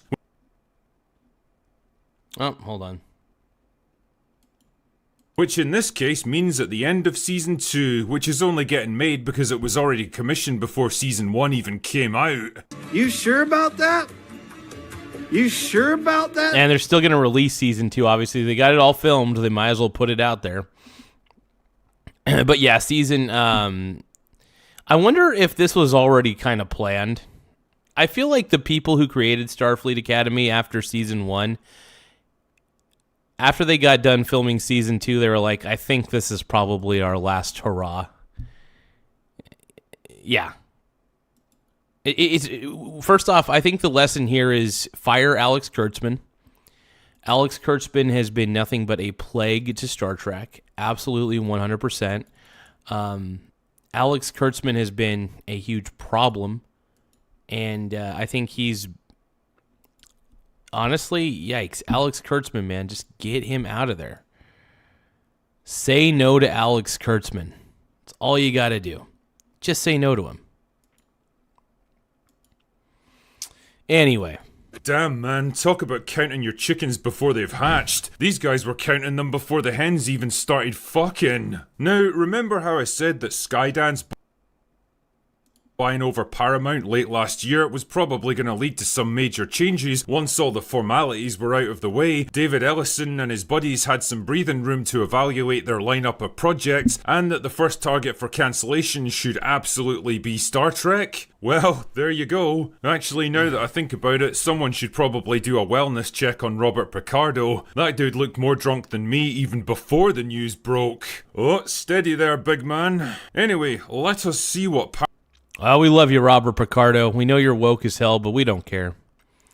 We know that you're I was a little saddened to see Robert Picardo try to defend this pile of crap so much, but, you know. How do we go from Iran to Star Trek? Well, Starfleet Academy getting canceled is a big deal, man. It's a big deal, baby moo. It's a big deal, bro. Paramount has to say about the matter. Quote, "We're incredibly proud of the ambition, passion, and creativity that went into bringing Star Trek's Starfleet Academy to life." Are you? Why? Yeah, I don't understand why people, honestly, a lot of these delusional woke people, I don't know. They're delusional and woke. What part of it are you most proud of? The 51% audience score? The fact that it barely even made a ripple on your own streaming platform? The absolute mockery that it earned from the entire internet? The $100 million of badly needed cash that you flushed down the shitter to make this thing happen? Not to mention the tens of millions you still have to pour into season 2. And I think you've honestly alienated the majority of Star Trek fans with this series. I think, honestly, it kind of sets I think Starfleet Academy set the brand back a few years.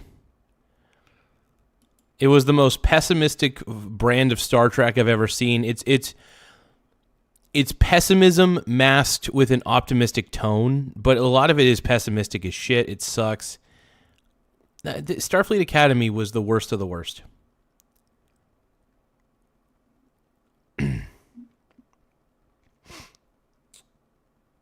Yeah, I really do hope they get Seth MacFarlane, Tiny Lion Gaming, either Seth MacFarlane or actually I want to see Terry Matalas be the primary producer, because when Terry Matalas was the showrunner for season 3 of Star Trek Picard, he put that series back on the map and everybody started watching. The ratings for season 3 of Picard were through the roof because it was actually that season was being showrun by one of the greatest dudes ever, because he was very involved in Star Trek Enterprise behind the scenes. So he understands what good writing is. He understands what good everything is. He understands he was perfect. So I was very happy to see Terry Matalas behind the wheel of the ship in season 3 of Picard. Absolutely. Give me a few moments, though, you guys. I need to brush my teeth and I need to take a piss. So I'm gonna brush my teeth and take a piss. BRB.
I do want to take a quick look at the markets real quick. Oh, actually, I just took a pee. Hold on. I forgot to brush my teeth. Hold on.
Everyone around the world, are you ready for a brand new beat? Time is here, time is right. We're dancing in the street. Give me a few moments there, I gotta check something.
There we go. All right.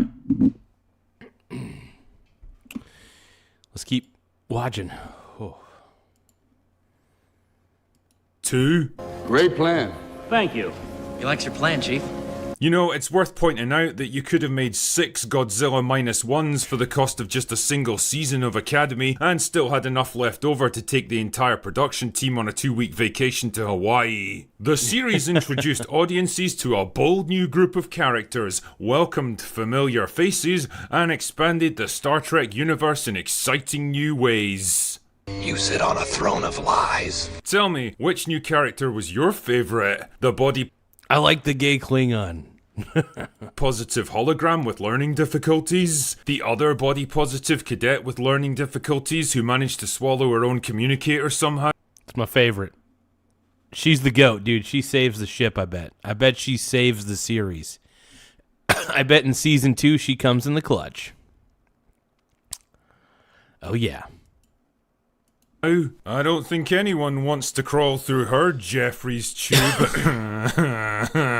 The body positive officer in charge of physical fitness who looks like climbing a flight of stairs would involve making camp for the night and trying for the top the following morning. You know, I think I'm spotting a bit of a theme here. The captain who treats the bridge of a starship like a charming little book and coffee shop in Portland. The gay, sensitive, dress-wearing Klingon born from a Yeah, dude. Yeah, dude, they're... Oh, that's hot. That's hot. That's hot. Polyamorous relationship. Oh, shit. Ah, fuck it. I just can't with this show, man. We're grateful. No, this show sucks. It's woke garbage. Basically, Starfleet Academy is Alex Kurtzman trying to put the woke agenda, the message out there. Alex Kurtzman has been nothing but a plague to Star Trek. I really do hope he quits Paramount. I hope Paramount buys out his contract, and I will say this. If they extend Alex Kurtzman's contract, I will never, ever, ever, ever, ever subscribe to Paramount Plus. It was that bad, dude.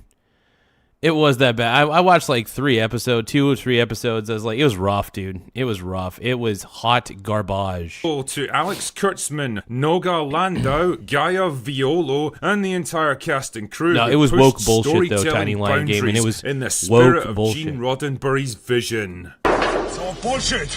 All of it. Oh dear, someone's telling porky pies, aren't they? This vacuous, childish, incompetent replication of Star Trek would be enough to make Gene Roddenberry go... And yeah, I used that scene because it still haunts me to this goddamn day. Hold on, let me see that that I used scene. that enough to make Gene Roddenberry go...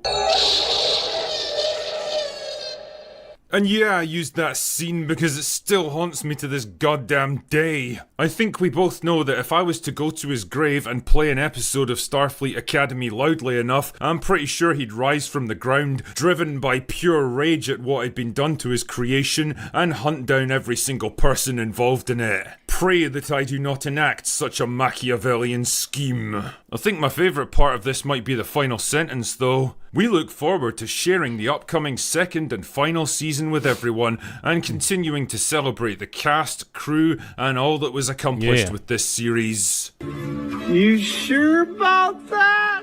I really don't think you want to be talking about Starfleet Academy in terms of accomplishments, lads. The fact is, you gambled this entire project on one thing: the modern audience. And you lost. Big time. Why? Because you gambled on something that never even existed. It was nothing but a smokescreen, don't you know? The tiny minority of moronic, terminally online activists who make the most noise on social media aren't loyal fans of your franchise that'll support your product, or even consumers that can be exploited for money, because they have none. And if they did, they wouldn't give it to you, that's for fucking sure. All they care about is winning, breaking down another barrier, capturing another cultural landmark to deny it to their enemies, destroying someone else's toys so that everyone will be just as miserable as them. And yeah, that's the thing about the left, is they want to spread their misery around, and that's the thing. It's one of the reasons why I'm so anti-Democrat, is because what the Democrat Party has become, it's been the party of destruction,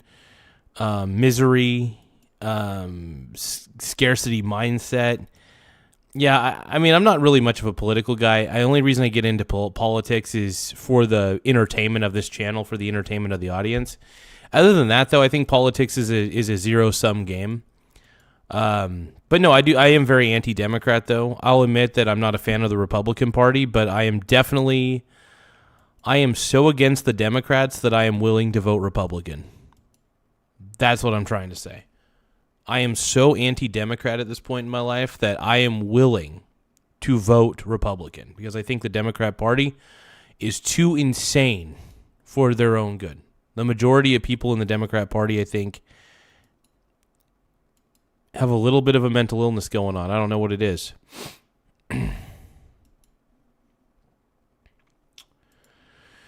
It seems in Alex Kurtzman, they found the most useful of idiots. Black Lives Matter, the NAACP. The goal is not really to promote Star Trek, but to promote these organizations. Yuck. Fucking yuck. Let's keep going.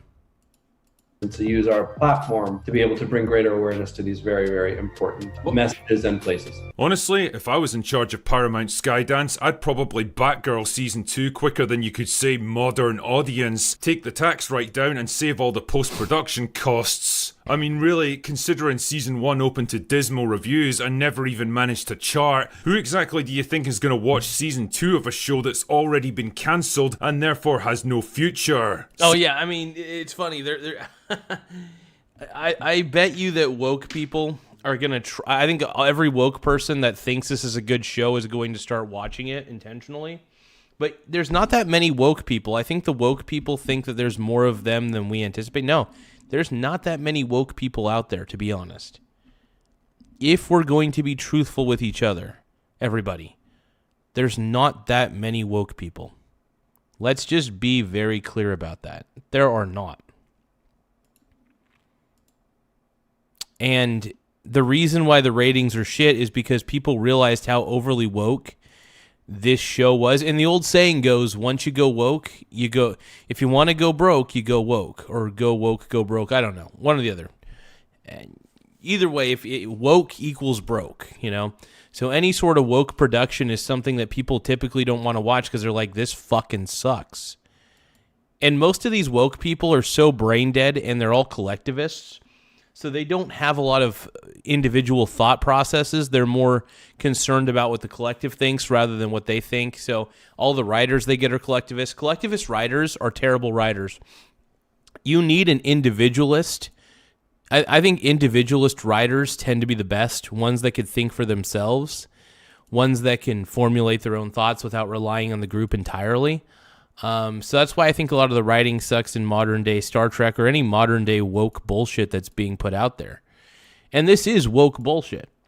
Whether people want to at least acknowledge this or not, Star Trek Starfleet Academy is woke garbage. And I think I hope people can acknowledge that. And if they can't, they can't. You know.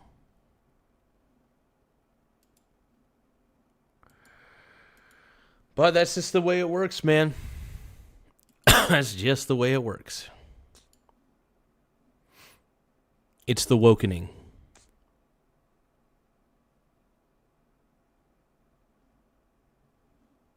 It is the wokening. Give me a few moments. I'm going to put on some deodorant.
All right, let's do it.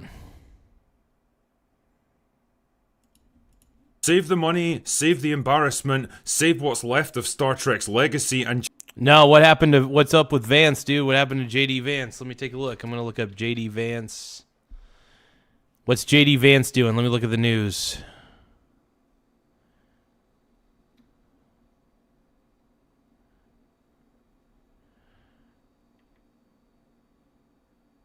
Middle East, favoring Vance for role of...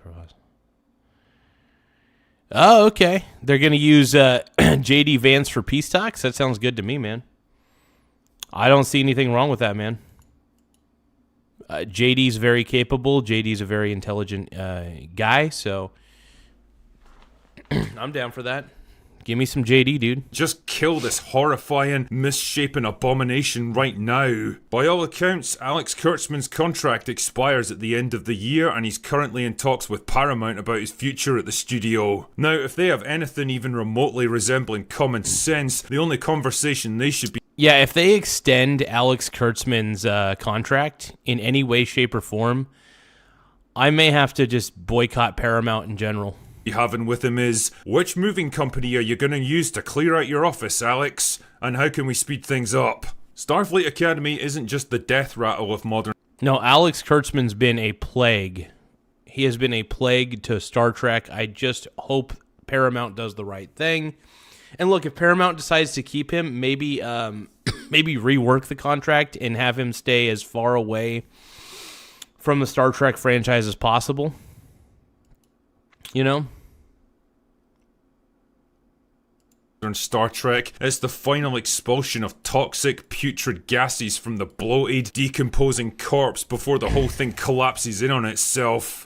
Like an origami chicken. Shut up, you. There's no diplomatic way of saying this, and if there was, I wouldn't take it anyway because I'm a bit of a dick when it comes to this sort of thing, but I mean it with absolute sincerity when I say, fuck off, Starfleet Academy. You will not be missed. Anyway, that's all I've got. That's the truth. Nobody's going to miss this shitty series. I mean, obviously, I take that back. Our boy, Sean Farrick from Trek Central, which is a terrible, terrible channel because it's woke as shit and annoying. But yeah, it sucks. You know, I don't know.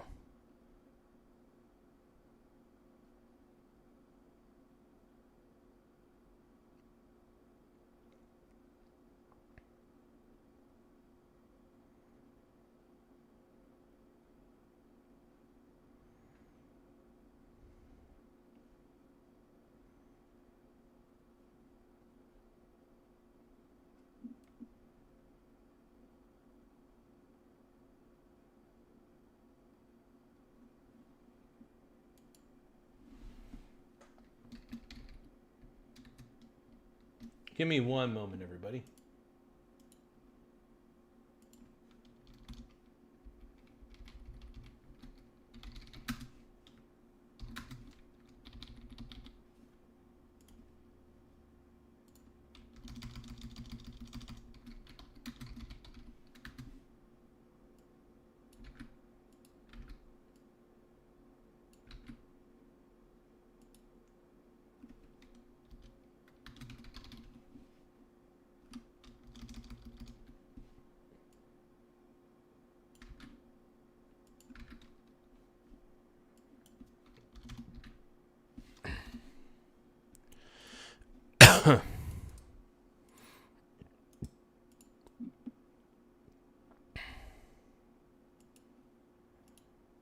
Give me just a few more moments, everybody. I want to thank everybody on the channel for keeping the show sexy. And you're very sexy.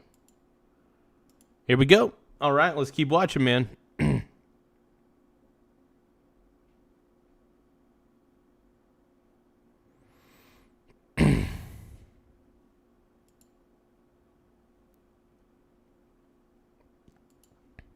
Well, let's watch a little Peter Schiff. Let's see what Schiff is up to. Somebody does need to go in there and like count it, and somebody reputable. So yeah, that is one of the things that is good about Bitcoin and interesting about it is that you could verify it. But I said, look, you're verifying how much nothing I have. So what? When people say, "Oh, look how easy it is to transport Bitcoin," yeah. By the way, Bitcoin is digital garbage. And the reason that Bitcoin is easy to transfer is because it's all it is a string of data. It's a useless string of data. And also, it's not even being transmitted anywhere. What's happening is the public ledger is just being adjusted, saying what belongs to what. So what piece of data belongs to what wallet is all the ledger really is. That's all. At the end of the day, it's a cool piece of software. It's an incredible piece of software, but at the same time, it's not a real currency. It's not truly valuable. It could be considered a digital collectible at this point, but that's about the extent of it. Yeah, because you're transporting nothing. It's still absolutely worthless. It's not hard to transport. In fact, Bitcoin doesn't actually get transported. Bitcoin doesn't go anywhere. One wallet has it, and now another. It's not like the Bitcoin goes from my wallet to yours. The Bitcoin doesn't go anywhere. Yeah, basically all that happens is the public ledger assigns the Bitcoin from one wallet to another, but nobody really owns Bitcoin. All it is just assigned to wallet to wallet to wallet to wallet. Nothing is transported, and Peter Schiff is absolutely 100% right. Yeah, Bitcoin's a total Ponzi scheme, and it's about damn time that people just fucking admit it. People don't have the cojones to admit that, Bitcoin, my Clickcoin, is a full-on Ponzi. They just don't have the ability to admit it. One of these days, I hope people can at least admit it that it's a total Ponzi. But change the wallet address that's assigned to that Bitcoin. But if you're dealing in nothing, then yes, it's easy to transport it. Gold is real; it has substance. Yeah, and because gold is real, yes, obviously it's going to be harder to transport. But here's the thing: gold is actually protection against a decaying currency. Right? In my mind, it's protection against a decaying currency because, one, gold has actual utility. Bitcoin has zero utility. And so, yes, you do have to transport it. But the beauty of tokenized gold is I don't have to move the gold. See, most people, when you're using gold as money, as opposed to using gold, in industry, you don't actually need the gold. You just need to own the gold, and you need to be able to transfer that ownership to whoever you're doing business with. And so when you tokenize gold, that improves gold as a means of exchange. It makes it even better than it was in the past because I don't have to give you my gold. I just have to give you the proof that I own the gold. And the minute I give it to you, now you own that gold. Now, if you actually need the gold for some reason, you could get it. If you decide to become a jeweler and you want some gold, you could actually go get your gold. But if you don't need the gold, you can use the gold to buy something that you do need. And the person who's selling you that will take your gold. But what do you think about your son buying Bitcoin, though? But he's not buying it anymore. I mean, he bought some years ago. but he's completely lost interest in Bitcoin. How did that affect your relationship with him? Because I saw you called him brainwashed. He was for buying Bitcoin. He was brainwashed, I mean, look, all the young kids, I get into these debates. I had another one yesterday, I think, with Anthony Scaramucci.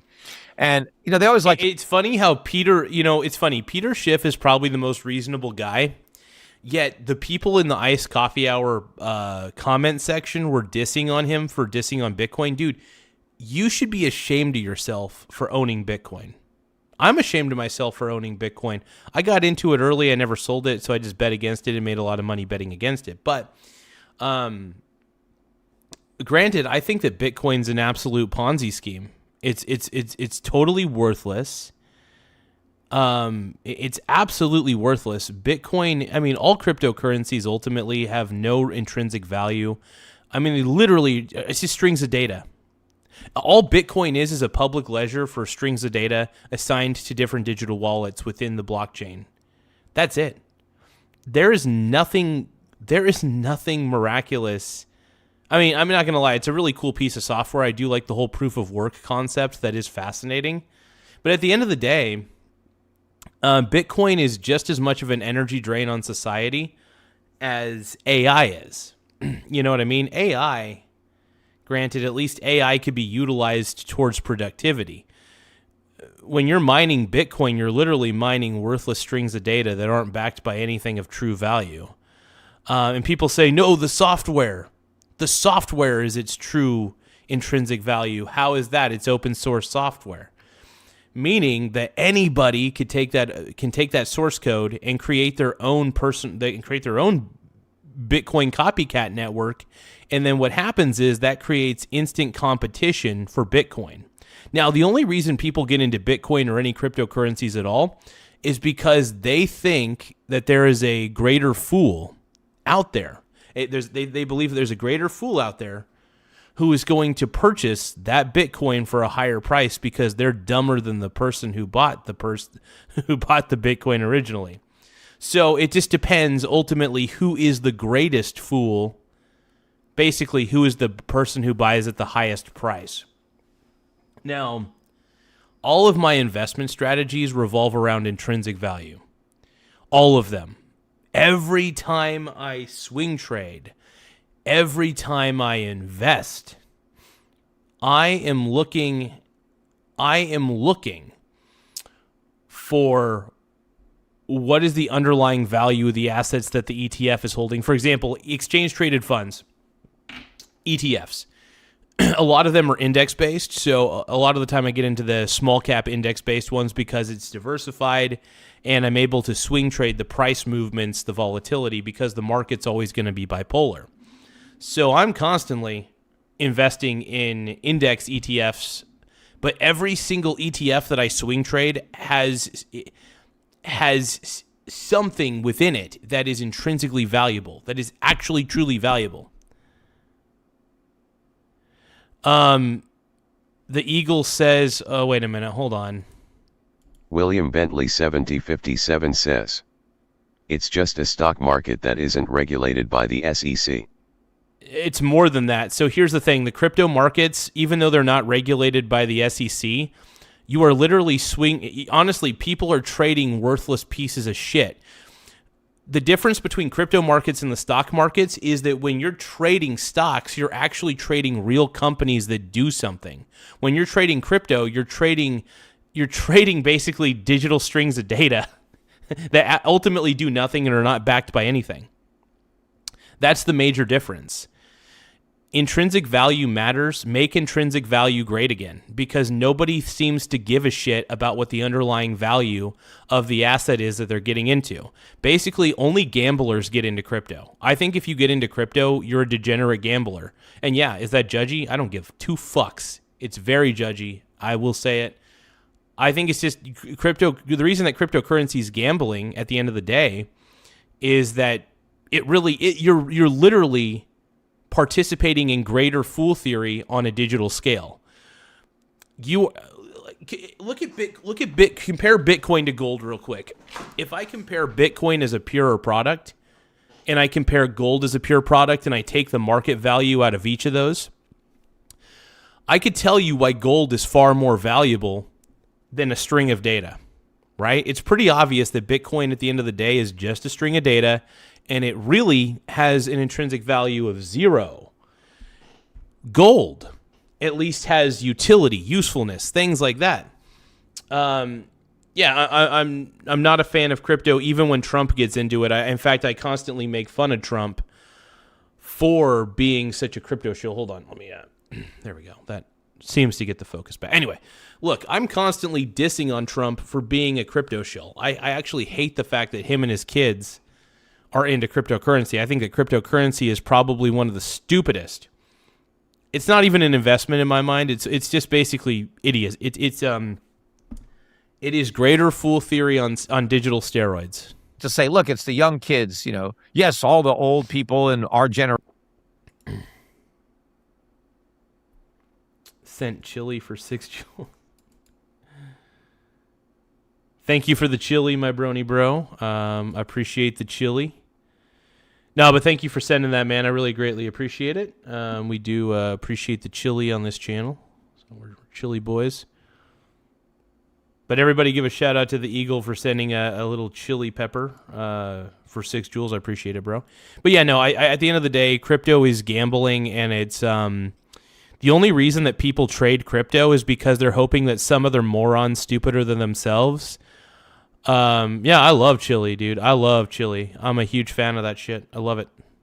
But no, basically they're just hoping that somebody stupider than they are is going to get into it, and that's the thing. I'm not. You guys know me. I think that cryptocurrency is a Ponzi scheme. It participates in greater fool theory. I live on chili and chicken and rice. Absolutely, bro.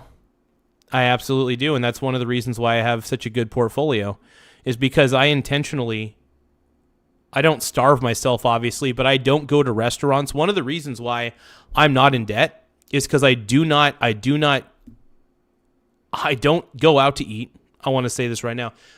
And one of the reasons why I'm able to swing trade with gobs of money is because it's money that I've stashed away in my brokerage account that I use specifically for swing trade ability. And but I love living on chili, chicken, and rice. I'm fine with it. Vegetables, obviously, I eat pears for the most part. I eat for fruits, and I eat like green beans and stuff. But yeah, no, I live on eggs, chicken, rice, chili. I'm very proud of my basic culinary requirements. And sure, don't get me wrong, I'll take my girlfriend out for some dinner at a restaurant, like once every 1 or 2 weeks. We don't go out to eat very often, but I will take her to kind of a cool place, and nothing too crazy. We don't spend a lot of money when we're there. We just get some good food, just relax, and just kind of talk about things and stuff like that. So I don't know, but let's see here. But yeah, no, one of the reasons why I've been successful as an investor is because of how little money I spend on food. And honestly, I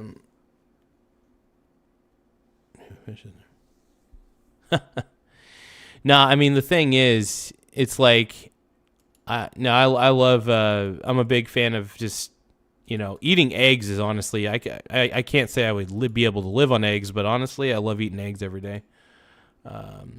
Eggs and rice, man, eggs and rice are always nice. That's the way I look at it, man.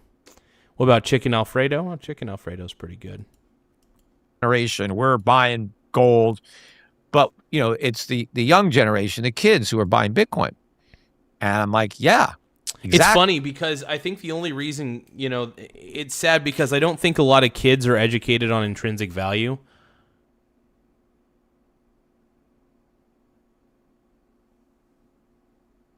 Yeah, cigarette smoking's definitely expensive. That's for sure. I will say that. Yeah, $300 a month. Yeah, it is. I forgot how expensive cigarettes are, man. Have you thought about growing your own tobacco plants and stuff? I don't know how tough it would be to grow tobacco, but I know my buddy, one of my boys, TJ, he grows his own tobacco plants, which is kind of dope. I think he grows tobacco plants. I can't remember. I thought he did. I can't remember if I think he grows tobacco and something else. I can't quite fully recall what he grows, but yeah, one moment.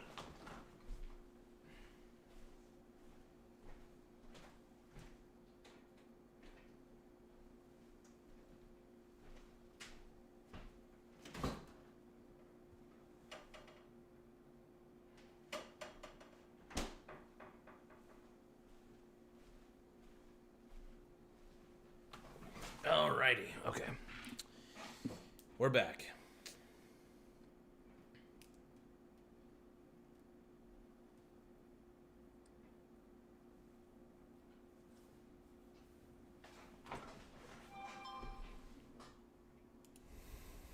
Small Wiener Gang. Oh, we got another subscriber. Oh my God. Percy, thank you so much for subscribing to the Michael Garza show. Small Wiener Gang.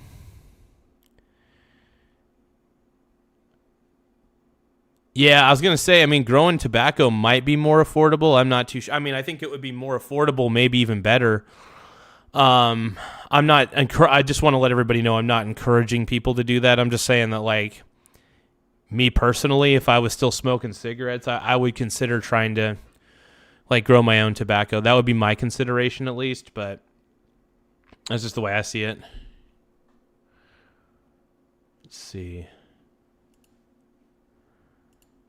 Exactly, but I'm not going to take my investment advice from a bunch of kids.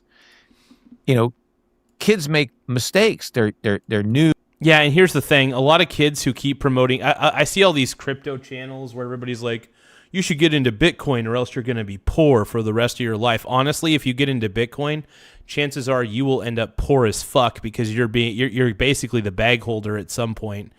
I look at it like this. If everybody's talking about it, it's probably too late to get into it unless it's like an index fund or something like that or whatever. Here's the thing.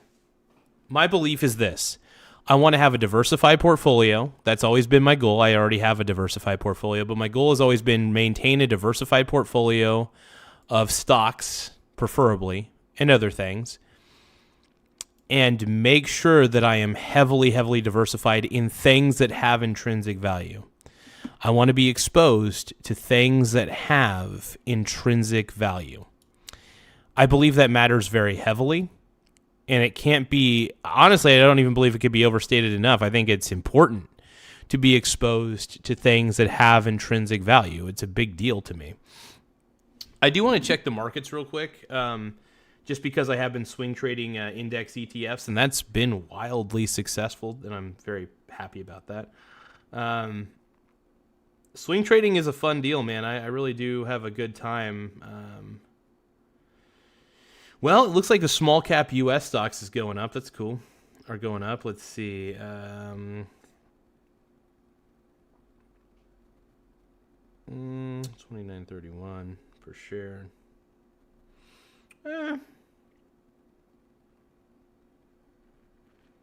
28. I mean, I bought a lot of this at $28, so 29, 28. Yeah, I bought a lot of these at 29. I can actually make some all right profit. Hell yeah. Yeah, I don't know. I think the markets could end up crashing pretty hard. It's tough to say.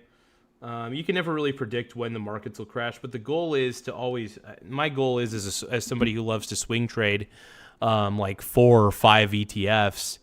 My goal is really just try to get profits here and there. I'm not trying to get fat profits. I'm trying. One of my philosophies is trade small. Once again, when I say trade small, I mean like. You don't need to go overboard. I think a lot of people tend to go very overboard with how they trade. Swing. Oh yeah. Just to explain what swing trading is, it's basically, I think you guys have all heard of day trading before. Day trading is where you do it all in a day. You buy and you sell in a day. Swing trading doesn't necessarily have a time limit. That's kind of the best part about swing trading is there's really no true time limit to how how long I hold any particular position. My goal is to get into index ETFs and what an index ETF is it's basically an exchange traded fund, and that fund holds a basket of stocks within it, which gives you the exposure to those companies fairly directly through the fund itself. Now, the fund's value goes up and down depending on the prices of each of the companies within the fund itself. So what's really cool about index funds, one thing I got to say I appreciate the hell out of, is I can swing trade a whole entire group of small cap ETF, small cap individual stocks.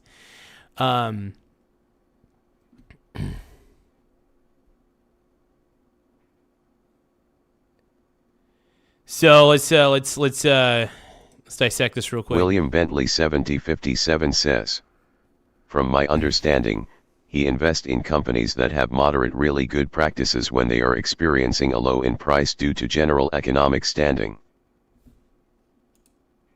William Bentley 7057 says, typically, he invests in companies that will bounce back when the market stabilizes and possibly even bounce up, and then he sells when they are at up. So I want to elaborate on that just a little bit further. Hold on. So I think it would be easier for me to explain this in Microsoft Paint real quick. Let me see if I could actually pull up Microsoft Paint real quick. I want to explain you guys. This is kind of a cool little educational moment on how I invest, because I think that the problem is me explaining it doesn't give enough of a visualization to everybody, and I think I can actually show Paint on here. Hold on. Oh, it's not showing Paint. What the hell? Let me try opening up paint.net real quick. Let me try paint.net. I have that on my computer as well. Maybe paint.net will be better. I don't know. Let me see. Aeronaut123 sent a 100 for 2 joules. I appreciate that, my brony bro. Thank you so much. I'm trying to see if I can get paint.net up on the board real quick. Let's see. I'm going to try to get paint.net on the board real quick. Paint.net is incredible, by the way. To those of you who've never used it, it's so the three ones that I use, well, the two ones that I use mainly are GIMP, and I use paint.net for graphics a lot of the time. I kind of change between the two of them depending on what I'm trying to do. Let's see. America's breaking. Let's go back to this. Paint.net. Where's it at? There it is. Untitled. Ah, there we go. It's actually showing up. Nice. Sort of. Is the canvas... No, the canvas isn't showing up. That sucks. Let's don't save it. Give me another moment. There might be one more way to do this. Draw. I do have LibreOffice on here, so I think LibreOffice has a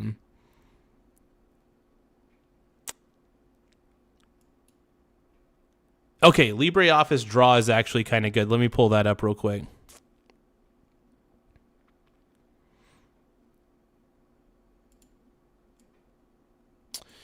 Okay, hold on. Bear with me, everybody. Like a fund could be just general hotel stocks. No, here's the thing. So a lot of the exchange traded funds that I get into are essentially are very broadly diversified. So, for example, let me give you an example of one of the funds that I have that exposes me to only small cap companies.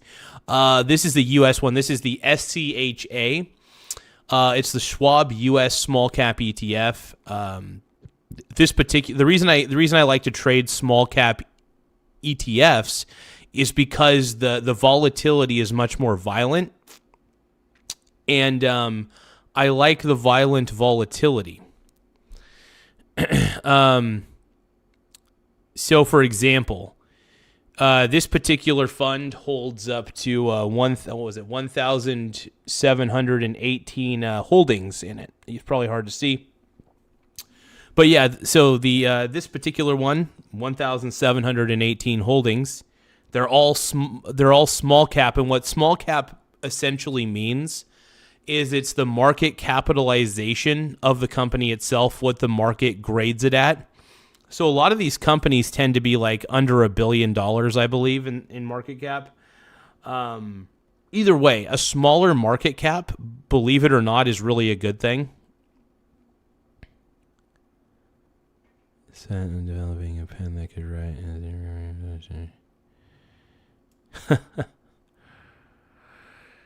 Yeah. All right, let's take a look here.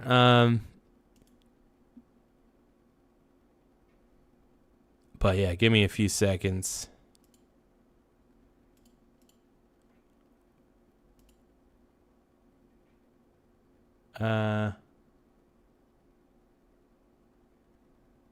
Wait, what?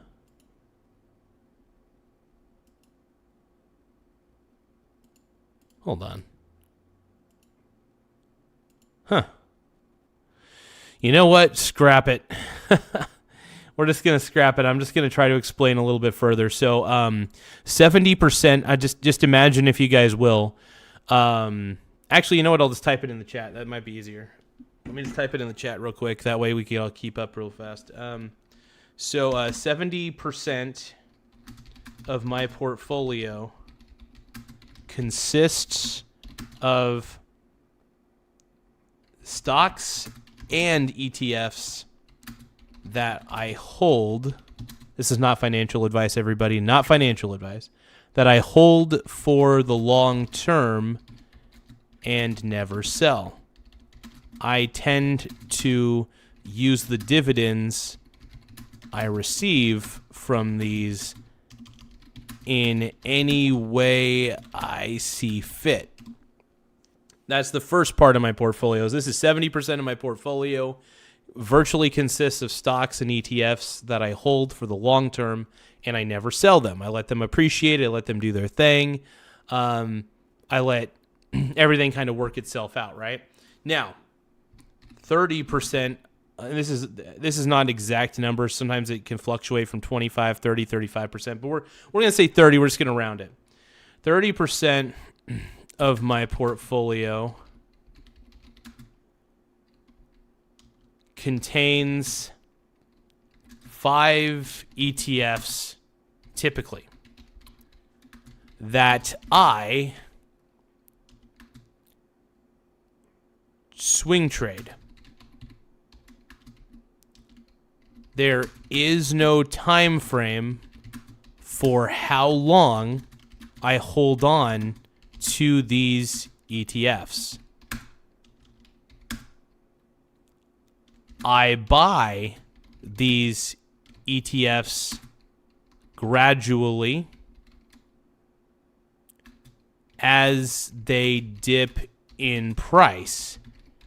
If they dip in price, that is.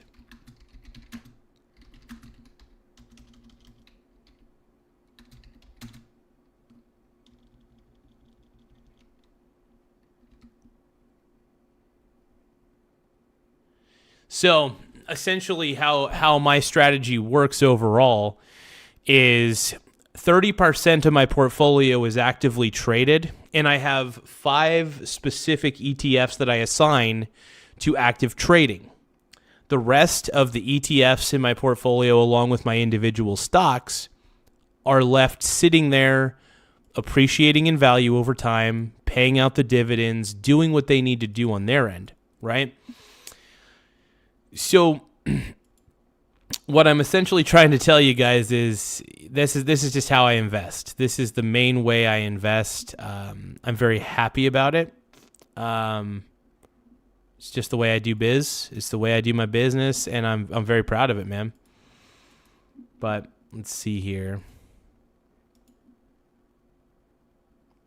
I do want to thank everybody for subscribing to the channel, though. We could watch a little more Peter Schiff, though. So I think you guys probably have a general idea of how I swing trade. I wanted to kind of give you guys a rundown on how I do it. One of these days, I need to make like a graph that shows you guys exactly how I do this shit. So I hope that helped in some way. And by the way, when you're swing trading, there is no deadline for when you have to sell or when you have to buy. basically when you buy is when the price of the ETF dips, so you could lower your average cost of the position, because the goal is to lower the average cost of the ETF that you're swing trading, right? So I'll buy as low as I have to. And one of the reasons why I swing and sometimes people are like, well, why do you swing ETFs? Why don't you swing trade individual stocks? Why don't you swing trade Coca-Cola? Why don't you swing trade Realty Income? I never know how low a company will go, to be honest. And it's in my opinion, safer to buy the dip of an index fund, an ETF basically. I'm going to say index ETF to make it simpler. Just remember, an index ETF is a fund that holds the companies, and they don't really do anything with this. They hold them, but it gives you the exposure to those companies without any real, without you having to go out and buy each and every single individual stock that it's holding. It just gives you that exposure right there. But what I do is I buy gradually small cap ETFs as they dip, because like I said, I like volatility. When I'm swing trading, I love volatility, because with great volatility comes great price increase over time. But yeah, 1,000-Year Blood War. I actually haven't watched part 2 of 1,000-Year Blood War for Bleach.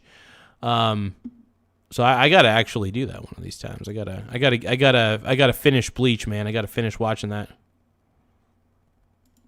So let's put Peter Schiff back on the board. Let's see what Peter Schiff. By the way, I love this guy. I think he's wrong on a couple things. I think he's a little too overly concentrated in gold. I think you should have stocks, gold, silver, real estate. My exposure to real estate, by the way, is real estate investment trusts. It just makes sense to me. So that's the closest thing I have to real estate, maybe possibly, and I'm okay with that because it pays really good dividends and appreciates over time. Young, they don't have the experience, they don't have the wisdom, and they're making a lot of mistakes buying Bitcoin.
Okay, let's go. Now, when a lot of the 20-somethings, grow up and they're my age, they'll know better. And one of the reasons they'll know better is they'll remember how much money they lost with Bitcoin. And the best time to lose money is when you're young. Did your son make or lose money on Bitcoin? He made money, but he's pretty much sold the Bitcoin that he had. But he did make money in it, yeah. Would you? Well, yeah, you're going to make money on it because if you got it at a low enough price, and so many people have been pumping up the price of Bitcoin like crazy, so it makes sense.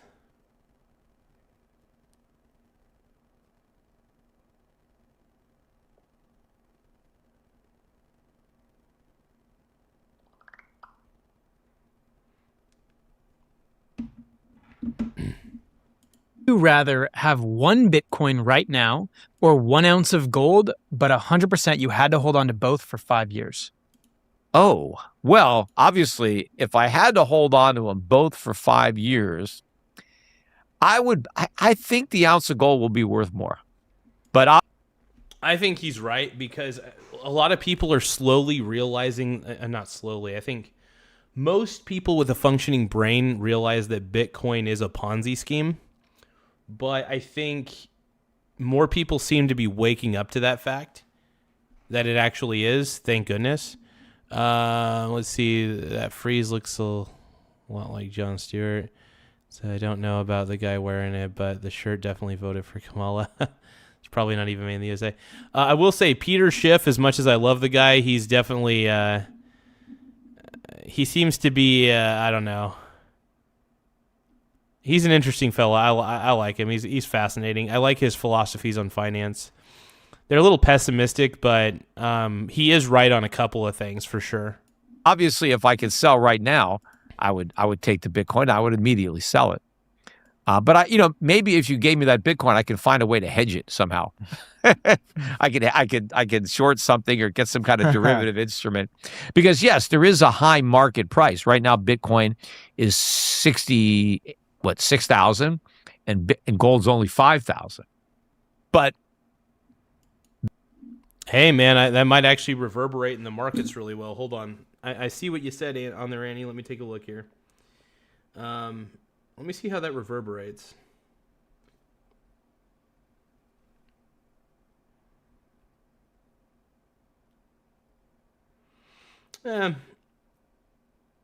Markets are kind of looking so-so at the moment. We'll see.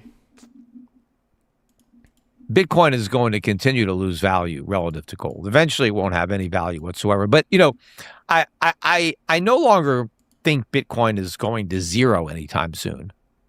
I get that there's enough people in the cult now that will buy it and will ascribe some value to it. But let's say Bitcoin just falls to $1,000, which I think is still a lot of money for nothing. But if Bitcoin falls to $1,000, it's certainly a long way from zero. But if you bought it at $100,000, that's not going to be much of a consolation. Well, it's not zero. Okay, but you lost 99% of your money. I mean, even if you lost the last 1% at that point, it wouldn't be that big a deal. So I think for all practical purposes... I mean, truth be told, I just want silver. I do want silver to dip quite a bit. I want silver to go down in price for a little bit so I could buy it at a lower price point. I love buying the silver ETF that I swing trade. I love buying that at lower price points, just because the fund itself backs. The fund itself is backed by physical silver and stuff like that. I gotta clip my nails real quick. Hold on, you guys. Let me clip a couple clips real quick. Give me a few seconds here.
Okay, here we go.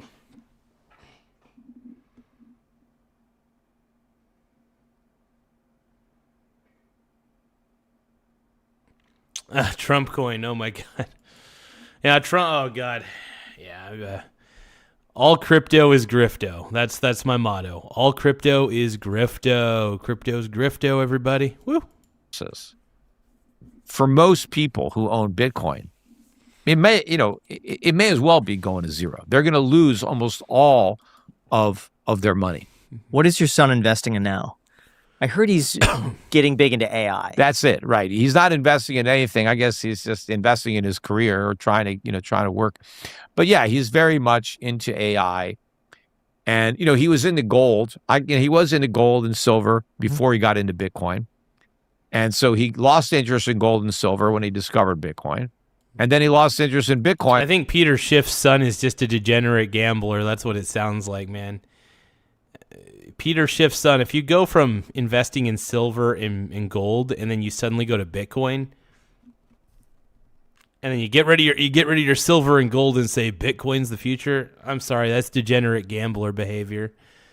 It's degenerate gambler behavior. You go from something that has true intrinsic value, actual utility and usefulness in reality, to something that is absolutely 100% the dumbest thing in the world. That's crazy to me. That is wild. Let's keep going. And when he got into AI, because he kind of thinks that, look, AI is going to lead to such massive efficiencies and production that prices are going to collapse because everything is going to be virtually free. So he doesn't think there's any reason to have an inflation hedge because everything is going to be so cheap in the future. Do you agree with them, or what do you think? Well, I do agree that in the future, things will be a lot cheaper and a lot more abundant. He just thinks the future is years away, like 1, 2, 3 years away. I don't think that it's going to happen that quickly.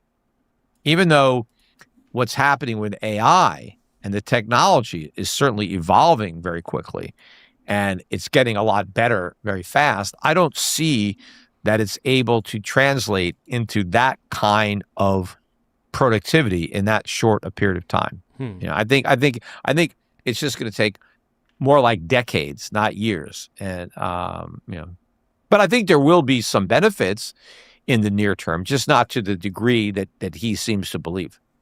Are you still as motivated now as you were maybe 30 or so years ago to grow your net worth? Or do you think that your growth motivation has dwindled a little bit?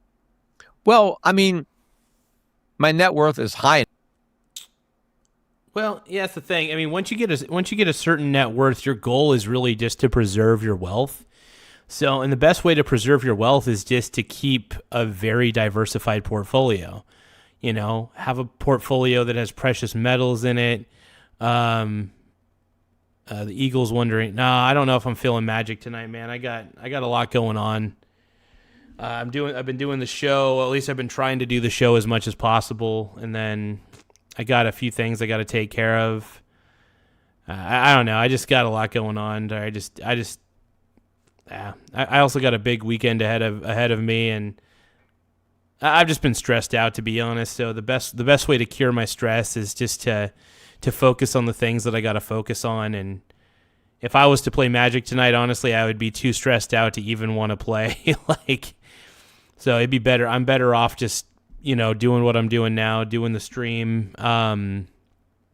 just kind of sorting out my life and getting everything as squared away as possible. And, things are decent. I'm probably freaking out over nothing, but I'm just trying to make sure that I'm trying to work smart. I've been writing down a lot of stuff, trying to figure out, what I want to accomplish, and I'm trying to accomplish a lot of stuff in a shorter period of time. Still trying to grow the channel. I just don't feel like playing Magic anytime soon. But no, I hope you and Nathan are able to play a little bit of Magic though, dude. But I do appreciate the sparkles for the 2 jewels though. I appreciate it. But yeah, just like I said, I gotta focus. I gotta keep my focus at the moment. And yeah, exactly. Listen to my gut at this point. I agree, Baby Moo. And if my gut is, I kind of use anxiety as a signal. as a signal to where I got to go, and or what I got to do, and you know. I mean, yeah, I look like a dog. No, I'm good. I just, honestly, I'm not freaking out that much because I don't want to work for anybody. I'd rather be doing DoorDash. One of my plans is that I'm going to be doing DoorDash more often. I'm probably going to do quite a bit of DoorDash coming up. I've just been so focused on the channel lately that I'm probably going to spend probably 20 hours, maybe up to 40 hours a week doing DoorDash deliveries just to kind of, get a little bit extra dough.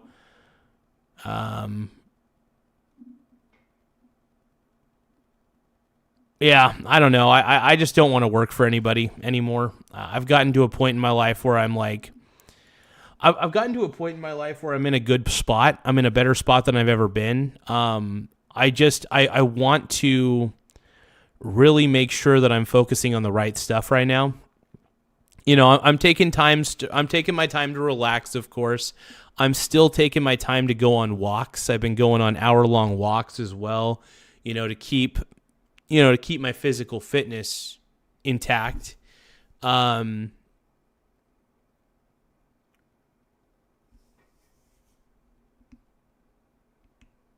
God.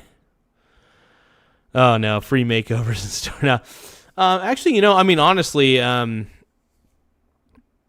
what about Bachelor's In? I was thinking about Do they have a man's night? That would be kind of cool. It would be fun to be a stripper, a male stripper for like a couple nights out of the week. That would be hilarious.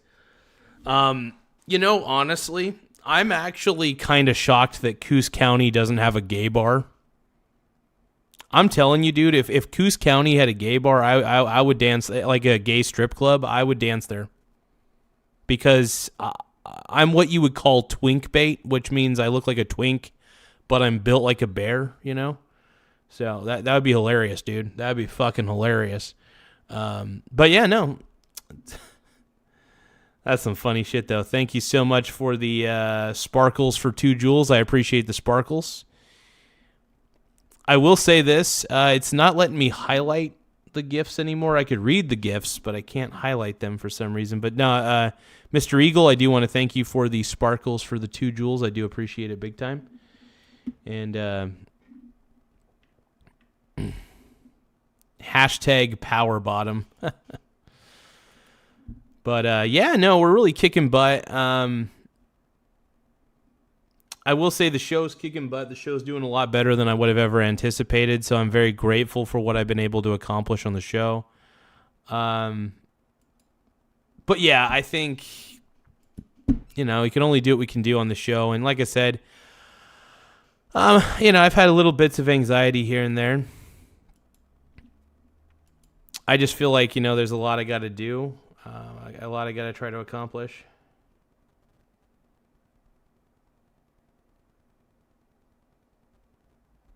Oh, okay. The Eagle got these gifts for free, so he's just kind of giving them away. I appreciate the sparkles, though. I do appreciate the sparkles, my brony bro. But yeah, dude, we're at 9,000. I got to admit, we're at 9,216 subs. I mean, I don't know why I'm so nervous about so many things. I guess that one of the main reasons I'm nervous is because I've just never been at this level of success before.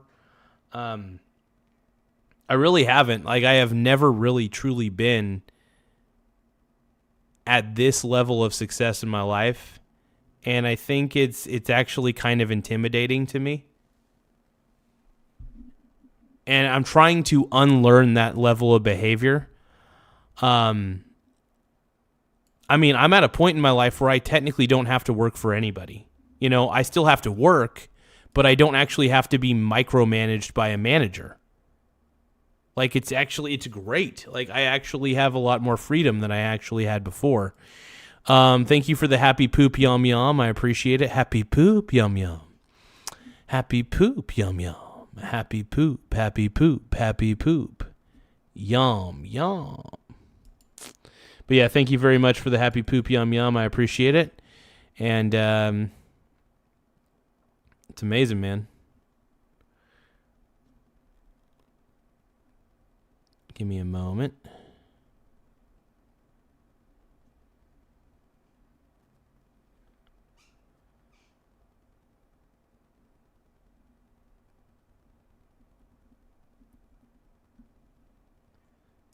Well, I mean, look, with any sort of adventure, where I mean, I gotta, at this point, I gotta work really hard to, I gotta work harder than I have before. Truth be told, so at the moment, I don't have I have the freedom of schedule though. Like as far as like, I can take time to relax when I need to relax. I could take time to work when I need to catch up on. Having a certain amount of money in my checking account. The whole goal is I treat my checking account like a gas tank.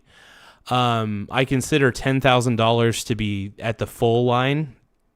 I technically consider 7,000 to be at halfway point, and I try to consider 5,000 to be at empty, even though it's technically not the case. But Tiny Lion Gaming says when you get to 100K, start feeling nervous.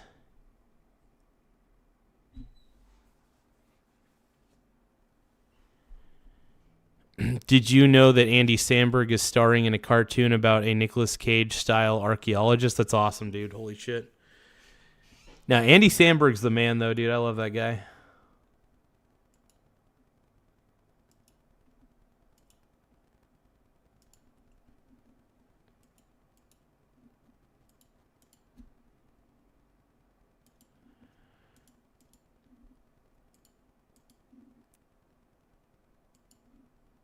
Enough that I can pretty much do most of what I want, or maybe all of what I want. Because my needs are not that that great. So what motivates you to continue? Well, I mean, it's called Digman. I'll have to look up some clips of it. I mean, I want the business to grow because I do ultimately. I'm gonna.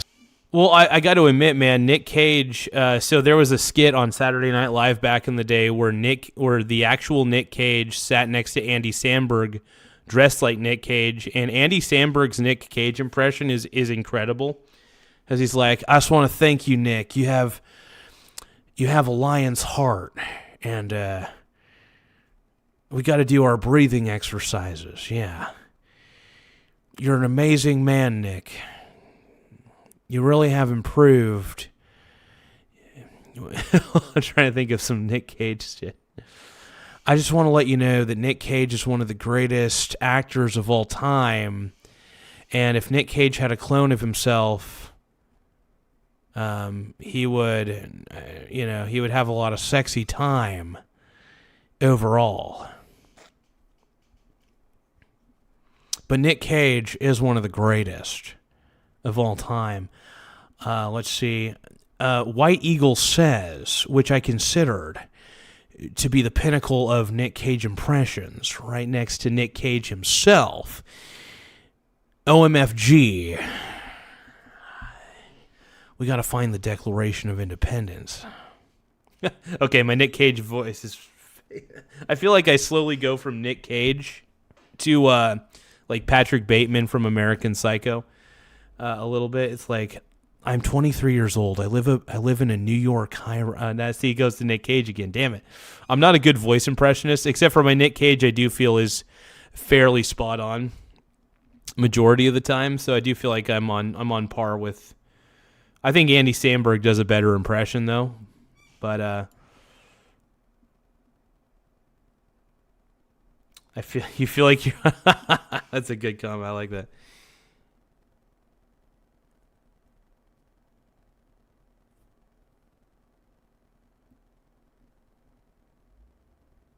I love it. Sell. This is good, man. This is good. And kind of retire. So obviously want to get as big an exit as I can from the business. Yeah, my Donald Trump impression's pretty hit or miss, but it's like, sometimes when I'm alone at night, I think about Joe Biden because I think he's pretty tight. One of the greatest. This is a greatest show of the Michael Garza show is one of the greatest shows of all time. Some people call him Garza. Some people call him Garza. I don't know the difference. Geza, Garza. He looks like a Geza. He looks like a Geza. I think he's a Geza. But in the meantime, I think I'm doing a lot of good just educating people about capitalism, about economics, about money, about gold, about Bitcoin. I think I'm doing a big service letting people know, because when Bitcoin collapses, there's going to be a lot of people in government that are going to try to blame capitalism. And yeah, no. Bitcoin is the opposite of capitalism. Bitcoin it participates in greater fool theory, and anything with an intrinsic value of 0 eventually goes to 0. Bitcoin has an intrinsic value of 0, so eventually it's only a matter of time before it in the long term goes to 0, along with our currency. Any currency that's backed by nothing has an intrinsic value of 0. So all currencies that are backed by nothing eventually go to 0. That is the truth. That's the truth of the matter. Sometimes I think that economics isn't taught as well as it should be. Peter Schiff is the man. I want that shirt, by the way. The shirt that Peter Schiff is wearing, I want that shirt. That's a good-looking shirt. Going to be saying we need a lot more regulation to protect people from scams like Bitcoin. And I'm going to remind everybody that the government was a big part of the scam. I got to admit, Donald Trump being so involved in Bitcoin really does piss me off. That's like the one thing that Zaddy Trump and I are diametrically opposed in our viewpoints. I think crypto is grifto, and Daddy Donald thinks otherwise, unfortunately. But hey, you can only do so much. And that it's not about capitalism. It's not a failure of capitalism. People in a free market, people can do foolish things with their money. That's freedom. You're free to make mistakes. And I've never wanted to prevent people from buying Bitcoin. I just thought it was unfortunate that so many people were. It is unfortunate that people are buying it. But people have a right to buy it, and they need to, bear the consequences. Now, what I don't like is the fraud that I believe that exists in Bitcoin. I think a lot of people have been defrauded into buying it. I think, the media has kind of conspired with a lot of the companies in the space that, they buy these ads, and then the media comes out and endorses their stuff. I think there's a lot of stuff going on. A lot of things have been misrepresented. That ultimately, dude, I got to admit, Peter Schiff has a really cool sound room. I was actually taking a look at some of the padding. That looks like some advanced level padding, because I've been in a recording studio before. So there's a recording studio above Seven Devils Brewery. And I was talking to Vinny. Checking out a lot of the recording studio, and the padding in Peter Schiff's. The padding that I'm seeing in Peter Schiff's recording studio is very similar, if not better, than the padding that was in the recording studio that I went into. I think will be settled in the courts. I think there's going to be a lot of lawsuits after Bitcoin collapses, because the people that lost money are going to be suing the people who made money. Because, look, a lot of people will have made money in Bitcoin. But there's what's funny about Bitcoin is there's more bag holders than there are millionaires. So what's going to happen is there's going to be more people losing their money in Bitcoin. So for every Bitcoin success story, there's about 20. So for every one Bitcoin success story, there's about, in my estimate, roughly 20 bag holders who lost their money because they bought at the top.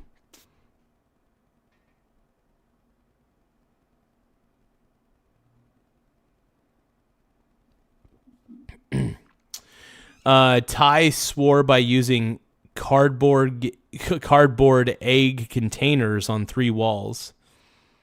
That's actually not a bad idea. That's actually a really good idea, because those containers, not only can they absorb quite a few blows when they're holding eggs, they could probably absorb the sound Oh my God, yeah, they could probably absorb the sound quite a bit. So that actually sounds like a really good idea, dude. Ty is a genius, dude. Ty's a fucking genius, dude. That's actually brilliant. I never thought to use cardboard egg. I keep saying cardboard egg containers on 3 walls. That's amazing. But the way people made money in Bitcoin is because other people. The Eagle says the shape of them distort the sound in the Doppler effect, so the waves are no longer a single wave, and the cardboard dampens it. Absolutely, dude. That's actually kind of smart. Not kind of. That's actually wickedly brilliant. Not especially if you're recording stuff. If you're making recordings and you're on a budget, even if you're not on a budget, if you just don't like to spend money on shit. If you don't like to spend money on shit, that's fucking brilliant, especially if you're trying to make a good... as far as sound containment goes, as you could tell, I don't give 2 shits about sound containment. The only thing I care about is making my voice sound a little bit more tolerable with this little thing. It gets kind of rid of the hisses and stuff. I don't know. But no, this thing works. This is the only thing I use to improve the sound on this show. That's all I use. Boop. Put that back on there. Lost it. It's a transfer. The people are not creating any actual value. They're just taking the money from the people who bought it and who are going to be stuck holding the bag. So the people who made a lot of money are going to get sued by the people who lost a lot of money. Do you think capitalism is becoming less popular? It is, and that's because we have less capitalism. I mean, I can agree with that. I have to admit that government intervention has actually killed capitalism quite a bit. I think of the time, so for example, when the government bailed out the banks after the 2008 crash, I think that was, in my opinion, the underpinning death of capitalism, because in most situations, the government should have let those banks fail for taking on too many risky assets and not doing their due diligence by overcrowding into one asset class. That's what I think. So capitalism gets a bad. That's what I believe, at least. Bad rap when it's infected with socialism. That's what the government does. They come into an economy and they screw it up with regulations and subsidies that distort capitalism. Oh, I'm sorry, honey. I didn't realize I had the door locked still. Sorry about that. My bad.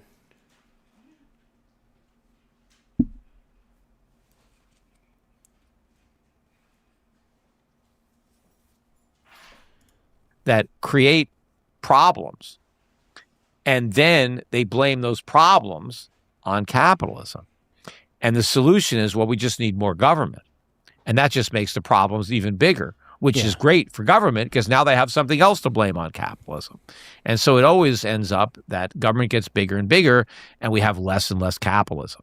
But, when you have maximum capitalism, maximum freedom, you have the highest possible standard of living for the greatest number of people. And that's what we need. We need, free market capitalism. We need to limit the size of government to the greatest degree possible. Like, Donald Trump likes to talk about, the heyday of America. He's right. When he talks about what they call the Gilded Age, 1880s, 1890s, he says America was never as rich on a relative basis as we were back then. And that's a true statement. And we had more economic growth back then. But the government only spent about 2% of our GDP. Now it spends, more than 10 times that. Oh, wow. So we were rich because government was tiny. Now, Trump says we were rich because... Well, I will say this, you guys. I've been streaming for about 3 hours already, so I am going to call it quits for now. But I do want to thank you guys for... Yeah. So I do want to... I'm going to call it quits. Yeah. It's a good comment right there, you guys. All right. Thank you guys for tuning in. For those of you who haven't subscribed, make sure that you tap the subscribe button in the upper right-hand corner. It does help the channel grow in a lot of ways. We're at 9,216 subscribers. Once again, 9,216 subs. I really appreciate everybody for getting on board the gravy train, I guess you could call it. It feels weird to call it the gravy train, though. That feels kind of creepy. No, but thank you guys. Thanks to each and every one of you guys. Yeah, we're gonna keep rolling, keep scrolling, man. All right, I'll catch you all later. I'll probably be doing a show tonight at some point. I do intend on. One thing I will say is expect more short videos out of me. I've been doing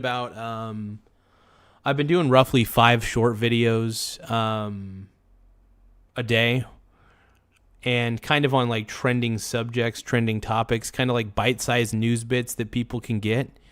So it's kind of interesting. It's kind of fun to do. I'm having fun with it, but I do want to thank you guys once again. I'm gonna bounce out of here. Just have an incredible day. Ciao, everybody. Thank you for the sparkles, by the way.